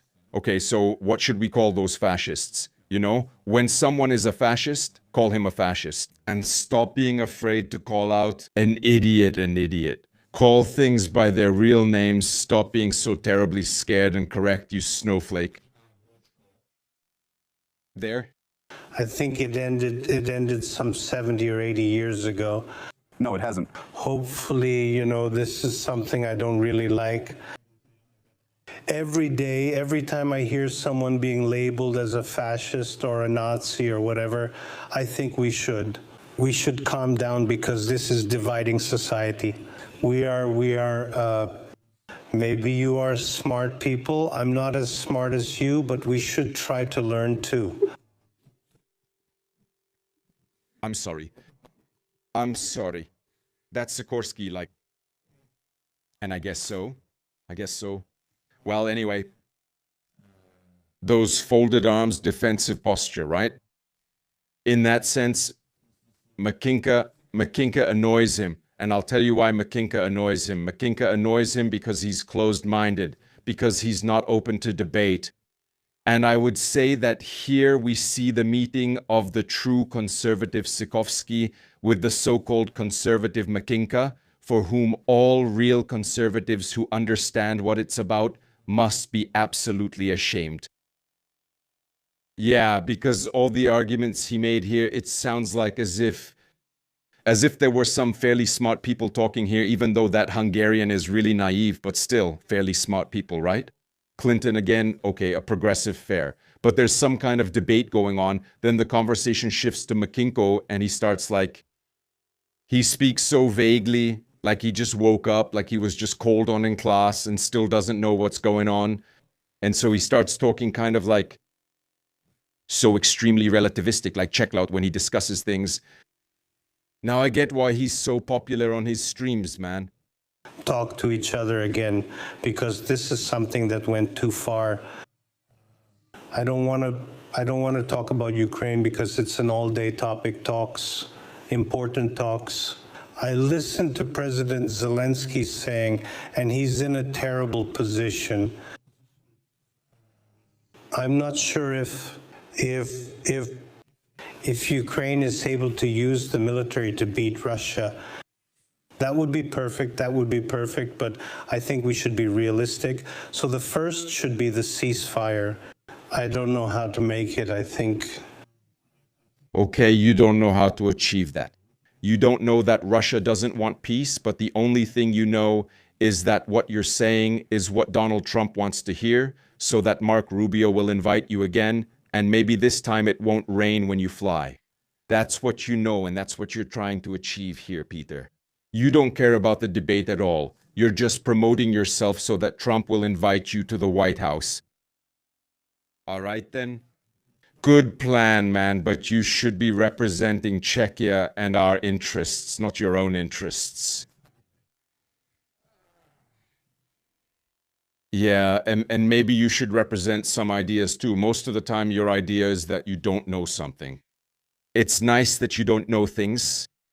So if you don't know things, then stay home and let someone who does know things be the minister. Like most of the time, Macinka here says he doesn't know things. Think that. I don't want to repeat myself that. All right, so thank you for the points you made, Ivan. I want to discuss hypocrisy because it's important. Once, 3 or 4 years ago, we had this big project on hypocrisy, and we visited several countries. Can you just say who we are? There was a group of academics.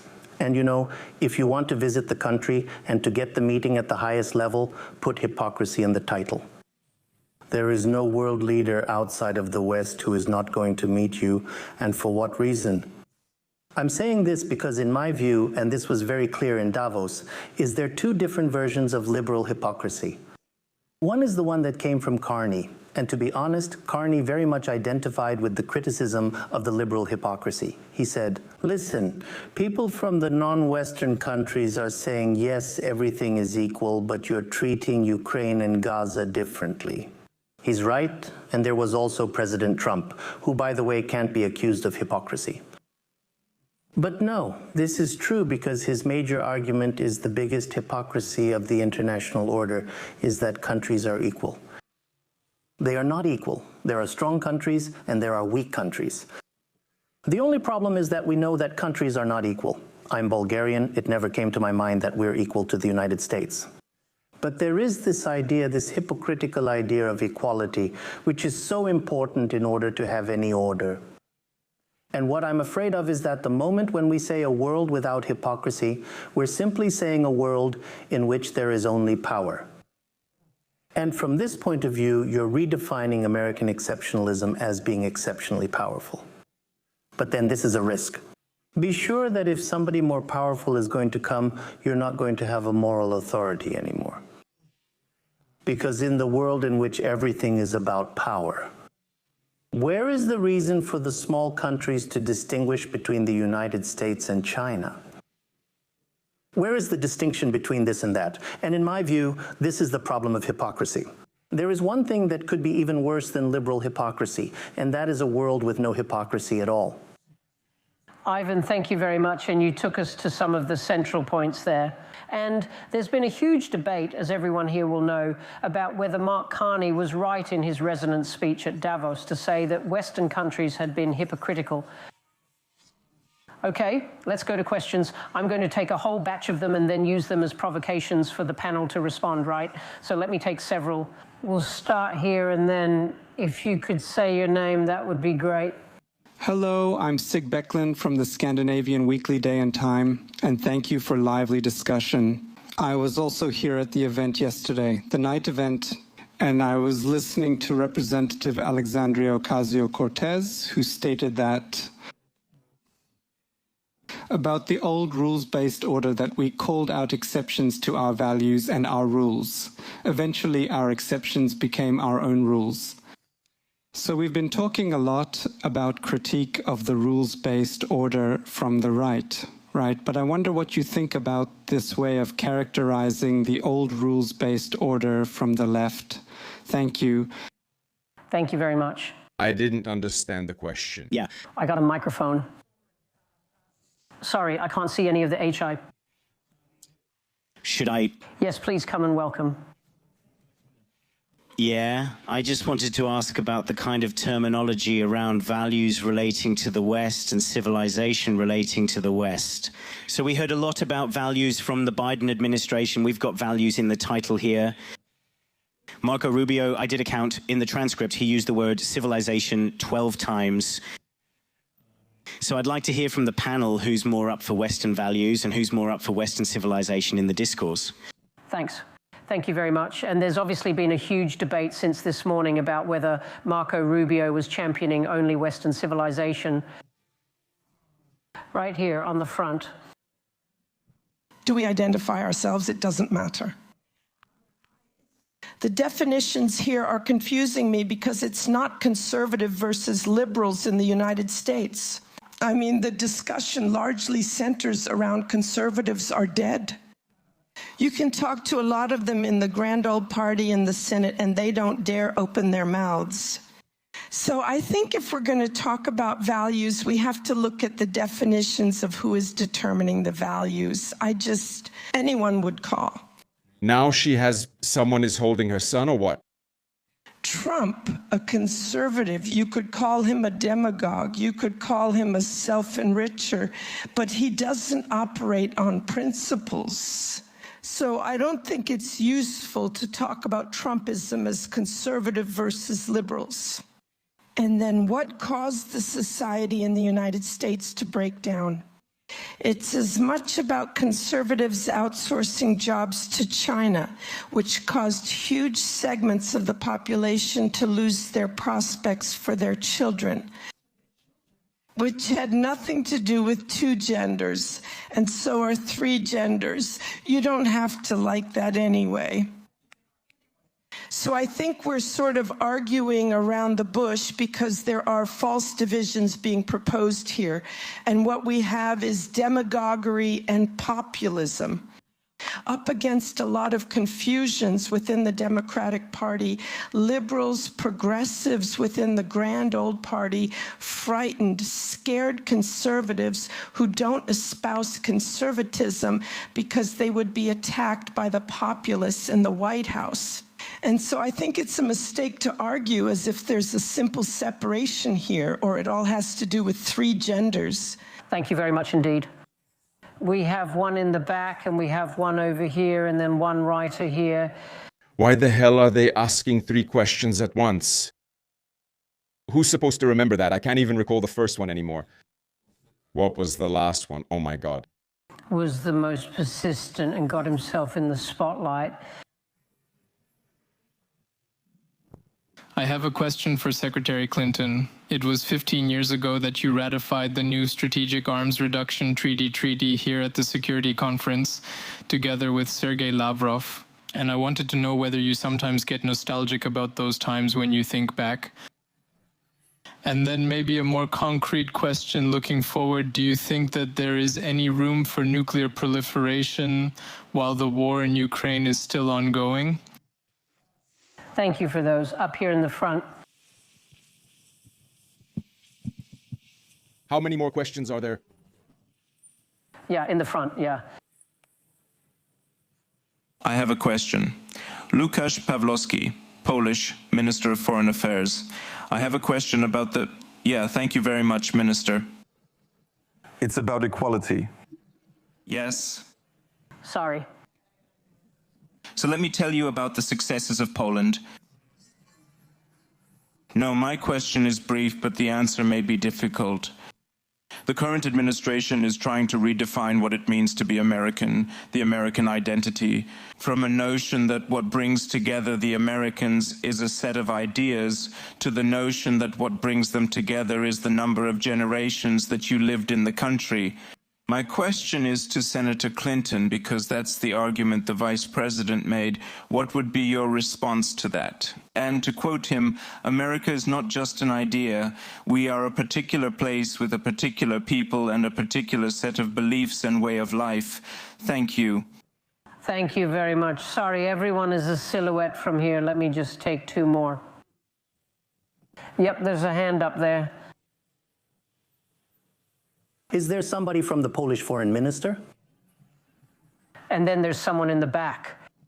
Hi, I'm Melanie Ward. I'm not from the Polish Foreign Ministry. Sorry, I'm a British Member of Parliament.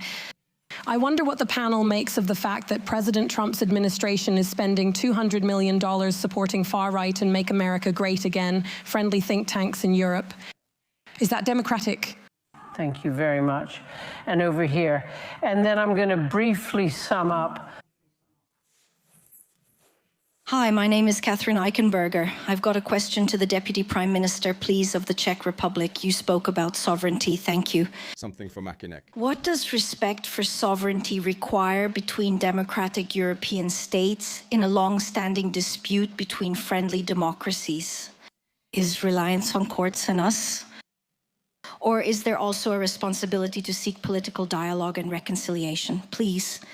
Okay, thank you, and sorry. Was there one more? I'm seeing dramatic gestures over there, but everyone is just a silhouette. Okay, I think you're right. One more. I'll take the dramatic gesture. Paige Alexander from the Carter Center, formerly United States Agency for International Development, curious what you think about soft power in terms of all of this. Okay, thanks very much. Sorry?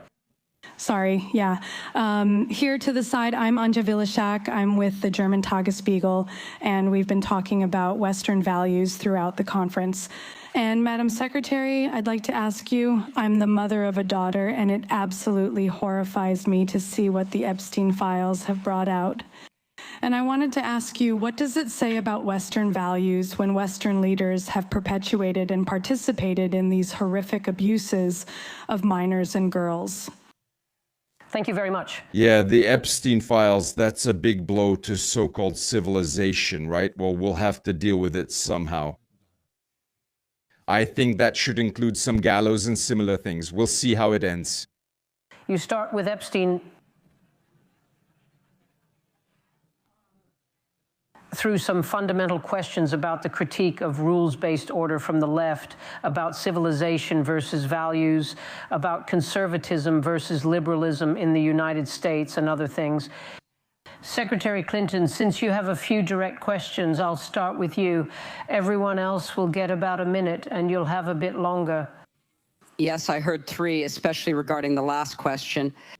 It's horrifying, and we're hoping that, there will be continued releases every day.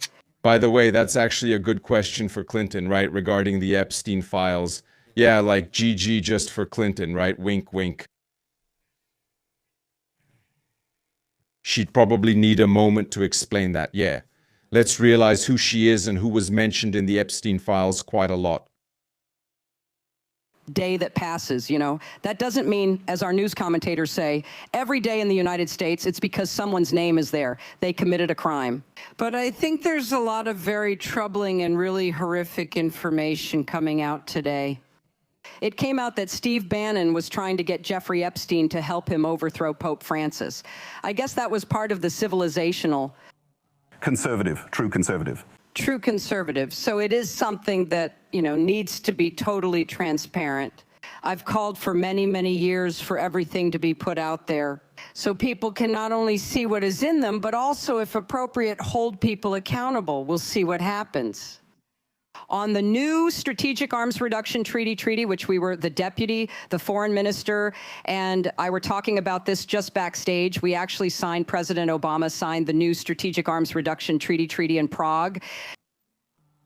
And it was one in a series of efforts to restrain the proliferation of nuclear weapons to control the United States and Russian arsenals. And I think it's a very big mistake for it to have been allowed to expire.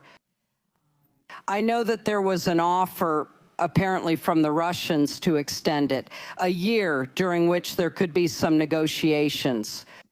The Trump administration refused that, and their response was that they wanted to try to get China and other nuclear weapons countries into a regime, which more power to them if they could ever manage that and if it could be achieved. But I am very worried because Trump also, he tweets, or I guess he X's or whatever he does on social media late at night. And one of his recent ones was to resume nuclear testing, underground nuclear testing, and I think that would be a terrible development. So I'm hoping that doesn't happen, and I'm hoping that there can be some efforts to reinstate some kind of nuclear arms agreements. Yep, measure. With respect to this question, if you think about the 13 colonies, that was a creed, it was an idea, it was a philosophy. It did not include the entire continental United States, let alone Alaska and Hawaii. It was based on the founders' deep understanding of human nature, of philosophy, of what we might call liberal thought, as they created a new country. And when I hear President or Vice President Vance say things like that about how, it's a nation, it's blood and soil, and all the ways that he talks about it, I think to myself, I never knew he was such a firm advocate for Native Americans. Because the idea that you would have an approach toward the United States that ripped away our founding documents, our founding philosophies, is so contrary to the way I understand American history. So I think that it is not only wrong historically, it is a political device that I think is very dangerous and should be rejected. Whole cloth. Thank you, Gladden. So, if I understand correctly, her main argument is that Trump wants to have a strategic arms reduction treaty agreement for nuclear arms control. But he doesn't want to have it just with the Russians, but with all nuclear powers. So it's classic Trump-style grandiosity, which will lead to nothing actually happening, which is pleasantly stupid, right? That brings us to the debate about joint European nuclear weapons, by the way. There's a lot of talk about that. There's a lot of talk about how Europe should have its own nuclear weapons, shared ones. Yeah, something like France will have its own, right? And then there will be some European Union nuclear weapons.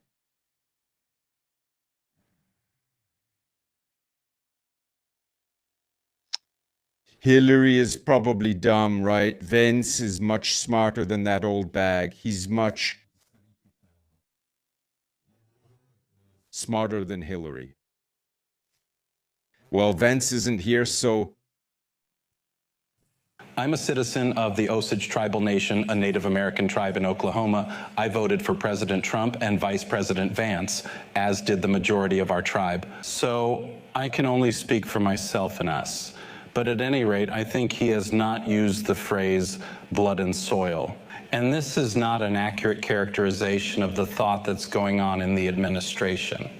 There's one thing on the panel I can agree with, however, and this is your point, that conservatism has changed absolutely. In the 1990s and 2000s, there was basically a conspiracy of the center-left and the center-right, both to sell out the country from the center-left. We got a social progressivism, which, yes, in the post-war period, had been responsible for important advances in American life. Native Americans were the last to get the vote, actually, even after women, so that's very important, but it didn't know where to stop. Similarly, the free market conservatives, there's a lot of things that the market does well. They also didn't know where to stop. So an important corrective had to come in Europe. I have to say that corrective came from someone who made correct decisions when it came to migration, family, and also the importance of peace. And I hate to say it, but you can either acknowledge that Prime Minister Orban was right 10 years ago, or you can wait another 10 years and then realize it. The conservative voices... Sikorsky versus Orban sycophant. I want to see that beef. Voice has been excluded. From what? From what decisions of the European Commission, which continues to go for a qualified... European Commission, I think, feels that Hungary has quite a lot of voice. Make your single best point. What makes your best point? Sure, all right. Someone asked about Lavrov. Hillary didn't answer, so I will. I had a relationship with Lavrov based on telling each other Soviet-era jokes. So there was a competition in the Soviet Union for the best political joke. First prize, 15 years. Someone else here about my think tanks. My take on this is the following. So until recently, we had an unspoken agreement not to interfere in allied countries' party political rivalries right now. President Trump received our populist candidate for the president between the first and the second round of our presidential election. So in the old days, we didn't interfere, but we did interfere on behalf of democracy in the politics of autocracies. And now it's the other way around. And actually, Prime Minister Orban has created a program. What's the point you're making with that? That it's fair now? No, I'm saying it's completely outrageous. And in Poland, for example, it's irrational because in Poland, Poland was for years, for decades, the most pro-American country in Europe.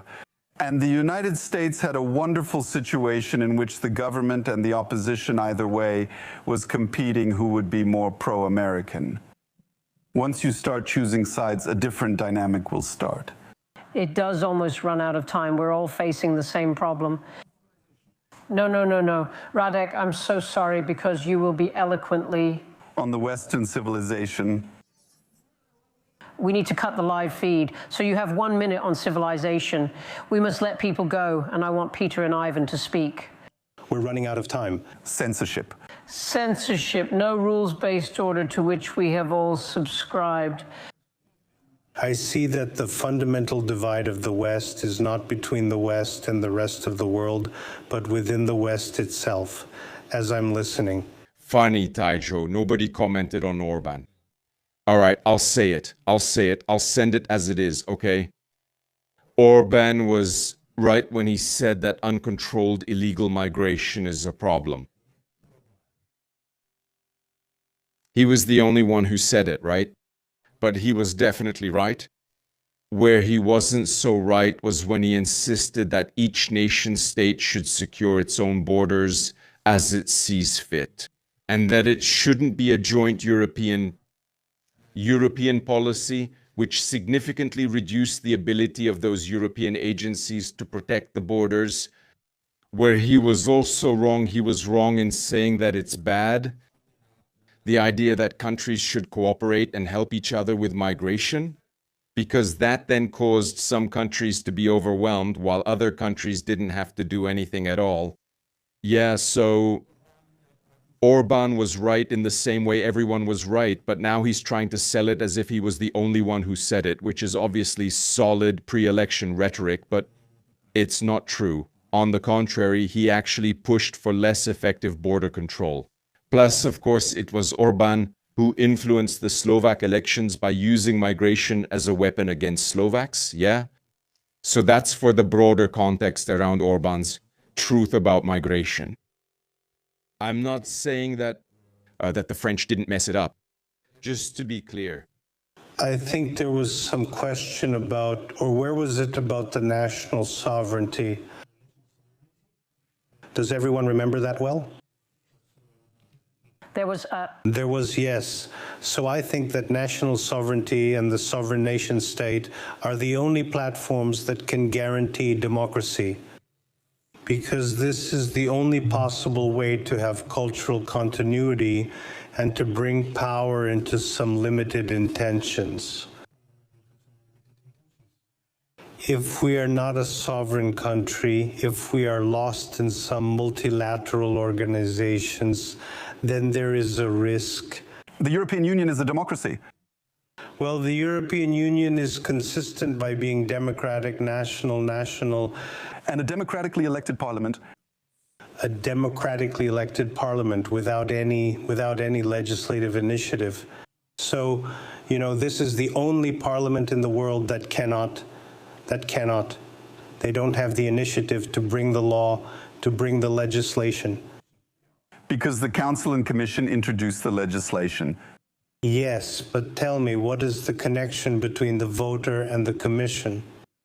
Do I have any voter from the Czech Republic who has some influence on who will be the Polish commissioner? I think there is no connection.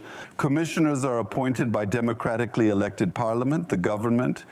But these commissioners are, you know, they probably don't veto each other, so they have, everyone has some portfolio. And like any other government. Yeah, it is like a government, but even the national government is based on elections and some majority. As is the Commission. I don't think it is in the same. In your country, ministers are not directly elected. They are selected by Parliament or by the Prime Minister. In my country, there is a majority in Parliament that gives. And the majority in the European Parliament too, which appoints the Commission, as you know. But you know, my position is closer to the voter than the position of Euro Commissioner. Of course, it's a continental system. It is in this, and I don't say it is an undemocratic system. I don't say that. I don't say that. I just say that. The democracy, that's the reason why we have to have the national sovereign states. That's it. All right, so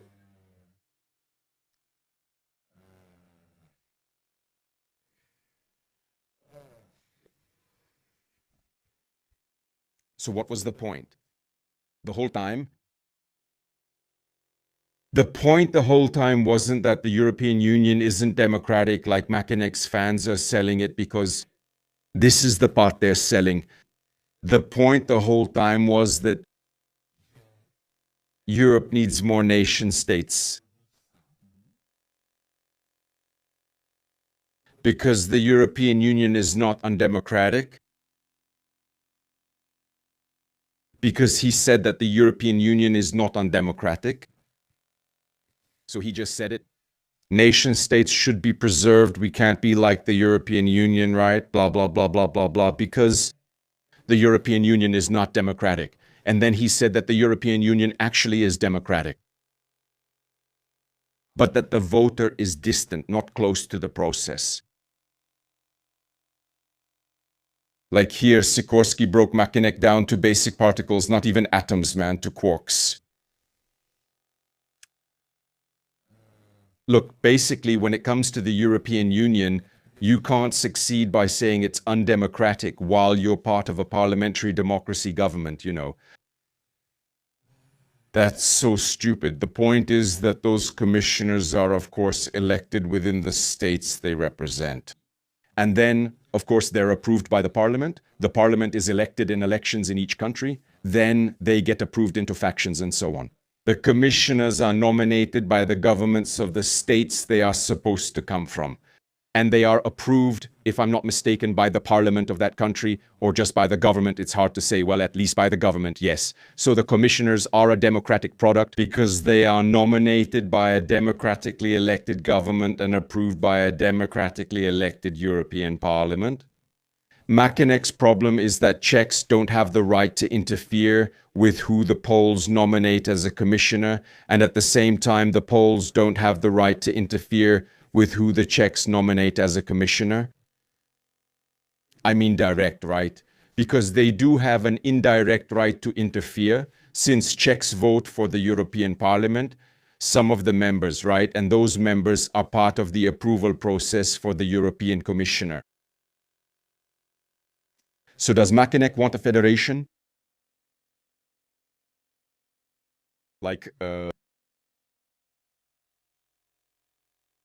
Because his problem with the European Union actually doesn't exist, right? Or no, his problem with the European Union is that the countries influence each other too little. And if he wanted to argue in favor of nation states here, he should have said, I would like the Poles to have even more control over who will be their European commissioner, and that the Czechs should have no right to interfere with any commissioner at all. And if he wants to advocate here, if his argument is that the European Parliament is not the creator of legislation, that the creator of legislation is the Commission, which comes from the member states, which are part of that union. So if someone wants to say this, then he is a federalist. Because he explicitly wants to give legislation to the parliament and thus take a step toward a republic, a European republic. In my opinion, he has no idea what he just said. He absolutely has no clue. Just 2 points. One is, and this is a really interesting question about the civilizational story, because in the European tradition, civilization was not in plural. European civilization was created as a universal, with everything good and bad. That goes with this colonialism too. The problem is, how are you redefining this? If we are going to believe that the clashes between different civilizations and so on, exactly how are we going to define it, and how are you going to define it now? When you listen, part of our civilizations are nation states that speak very different languages, so this is not India, this is not China, this is not the United States. Secondly, all this history, as I'm always saying, this European Union has. So I absolutely disagree with this gentleman here, because India, China, and the United States are Russia, of course, as well, are culturally and linguistically very, very different. Sure, there's quite a big difference between French and Slovak. Of course, that difference is bigger than between Southern English and English in New York, of course. At the same time, in America, there are a lot of people who can't speak English at all. So in this respect, America is a highly diverse country. The South is different from the Midwest. The North is different from the East Coast, and so on. There's a different culture. The language is also quite different, and the morals are different too. America, we said this at the beginning, America could easily be divided into 5 or 6 countries, and it really shouldn't surprise anyone. China is also actually made up of 23 provinces. A lot of those provinces speak a different language and have a different cultural background, right? Greetings to Tibet, for example, but also to other parts of China. So China is definitely not some kind of unified, some kind of homogeneous mass. India is the same, Russia is the same. Yeah, what holds them together is some kind of legislation and at the same time, some kind of violence. And honestly, when it comes to the difference between an American in Florida and an American in Pennsylvania, I think that's bigger than the difference between a Czech in Moravia and a Brit, for example. Even though Britain isn't, in the European Union, then maybe with a Dane, The differences in Europe are often smaller than in America. When it comes to things like culture, perception of things, and approach to life, nightmares are totally national, and you can see in the moment of crisis how much. This is the moment when somebody tried to define European civilization as something that has always existed. This cannot work. And by the way, you know what? Gandhi, when he was asked what he thinks about European civilization, his answer was, "This is a good idea." No, and I totally agree. This is critically important. This is a real question. And my last point is we're talking about things, what Trump said or what they said. Sure, so maybe now I understand the argument a little better. They're not really talking about European civilization being too different and therefore can't be formed. He's saying that European civilization doesn't exist because European civilization is basically the civilization of several European states that have been destroying each other for centuries, and based on that, they created something. But there isn't European civilization in the sense of Europeanness, and it's something that's only now coming into existence. As he says, it's a good idea. In the moment, it's a good idea to do it. Suddenly, people start to believe that individual immortality is an option, the mortality of the nations. If you're Bulgarian, can I be sure that in 100 years anybody is going to speak Bulgarian anymore? We are talking about the replacement of migrants. AI is going to replace more people than migrants. Believe me, this is the other great replacement. We are going to redefine everything. We are going to redefine what is a nation, what is a civilization, what is the West. And it's normally been like this in different periods of time. And just to say Montana wasn't something much more positive. If President Trump was really insisting on the civilizational approach, the only country in Europe he should not have deprived of Greenland is Denmark. They have been as tough on migration as Mr. Orban. They are, in terms of social cohesion, as strong as you can imagine, and economically very competitive. They are not the most ethnically diverse place. So if this is the case, at least we agree that Greenland can be left for them. European civilization.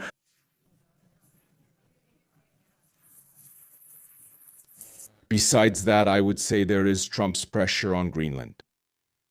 I don't know how you felt about it, but to me, it seems that for a lot of Europeans, if I can put it that way, it wasn't about Trump wanting to take Greenland from Denmark. It was largely about Trump wanting to take Greenland from Europe, from us, or at least our world or the alliance, which really bothers us. At that moment, I would say that we laid one of the foundation stones here of European identity, that it awakened a little bit in each of us. His European identity, his sense of belonging with Denmark. For everyone who isn't Andrej Babiš and doesn't have the main goal of getting into the White House, in that sense, that it wasn't like, we don't care about Denmark, right? So there is definitely something happening here. Even under Trump's influence, some kind of redefinition of how Europeans perceive themselves. And I would say that what he does, the way he tries to divide us, by funding some Make America Great Again think tanks somewhere, by attacking Greenland, by kicking at Europe as a whole. So it actually unifies. Rather than dividing us, it actually helps us find common ground. That common enemy, so to speak, right? Or a common idiot that we all kind of hate equally. That brings us together often. Which is a strangely bittersweet thought in the end. On that, we have not done justice to all the terrific questions we were asked, including the very precise one about Make America Great Again spending in Europe, which I suspect will come back up the agenda. But we have done justice to the question of whether there are rifts in the West. We've been absolutely united on one point, which is the value of having the freedom to have this kind of discussion. I will myself go away with a stab of guilt for not allowing Radek his undoubted eloquence on the subject of the civilization. But we were teetering on the edge of huge, huge subjects on which everyone here could be incredibly eloquent. We've been out of time for a while. Thank you all for coming, and thanks to my panel. No, this was interesting. Anyway, it was interesting about Macinka, when he was talking about the European Union and let himself be completely taken apart by Sikorsky. That was sad. Like, it was sad, and it was really, really stupid. His beef with Clinton was, let's say, probably okay. Even though I don't say, yeah, I feel like the criticism of him there is too much, that he was talking about something that didn't belong there at all, and so on and so on. I feel like he was just responding to a question that was asked later and wanted to react to Clinton's earlier words. Yeah. And Clinton started going at him like, what are you talking about? We're talking about Ukraine now. In the end, I didn't see that he managed to throw her off in any way. Only Clinton kind of acted like a jerk when she didn't let him speak, right? Yeah. So I probably wouldn't criticize Macinka for that at all. At the same time, I really didn't think he achieved any kind of major success. And if this is the best that conservatives can do against Clinton, that they have to put it on Fox and show it in Australian conservative circles, then I would say that's pretty pathetic. But yeah, you know, any anger from Clinton or any Clinton's uncertainty, I think, will make it to Fox today. So I wouldn't really sell this as some huge masterstroke by Macinka. Overall, I would rate his participation on this panel as about a 3 to 4 if I had to grade it like in school, because most of the time he couldn't really defend his arguments properly, and he seemed really like he's there by accident a bit, you know, like he doesn't really know what to say. It's kind of like when I have a podcast with Cheklod and Svatya, and they tell me the topic an hour before, and I have no idea what it's going to be about, you know. So I just sit there and try to say something so it doesn't look like I'm just there to make up the numbers. So, yeah, Macinka was just there to make up the numbers, and his most stellar moment was probably when he made Clintonova angry, or at least that's how it looked. His most embarrassing moment was when Sikorsky put him in his place. So that's that. So that's that. Peter will probably have some shorts from this, and that's probably about it. The stream continues. It really dragged on for us, extremely so, but unfortunately, well, these kinds of debates take a long time. So that's how it is, yeah. Let's move on.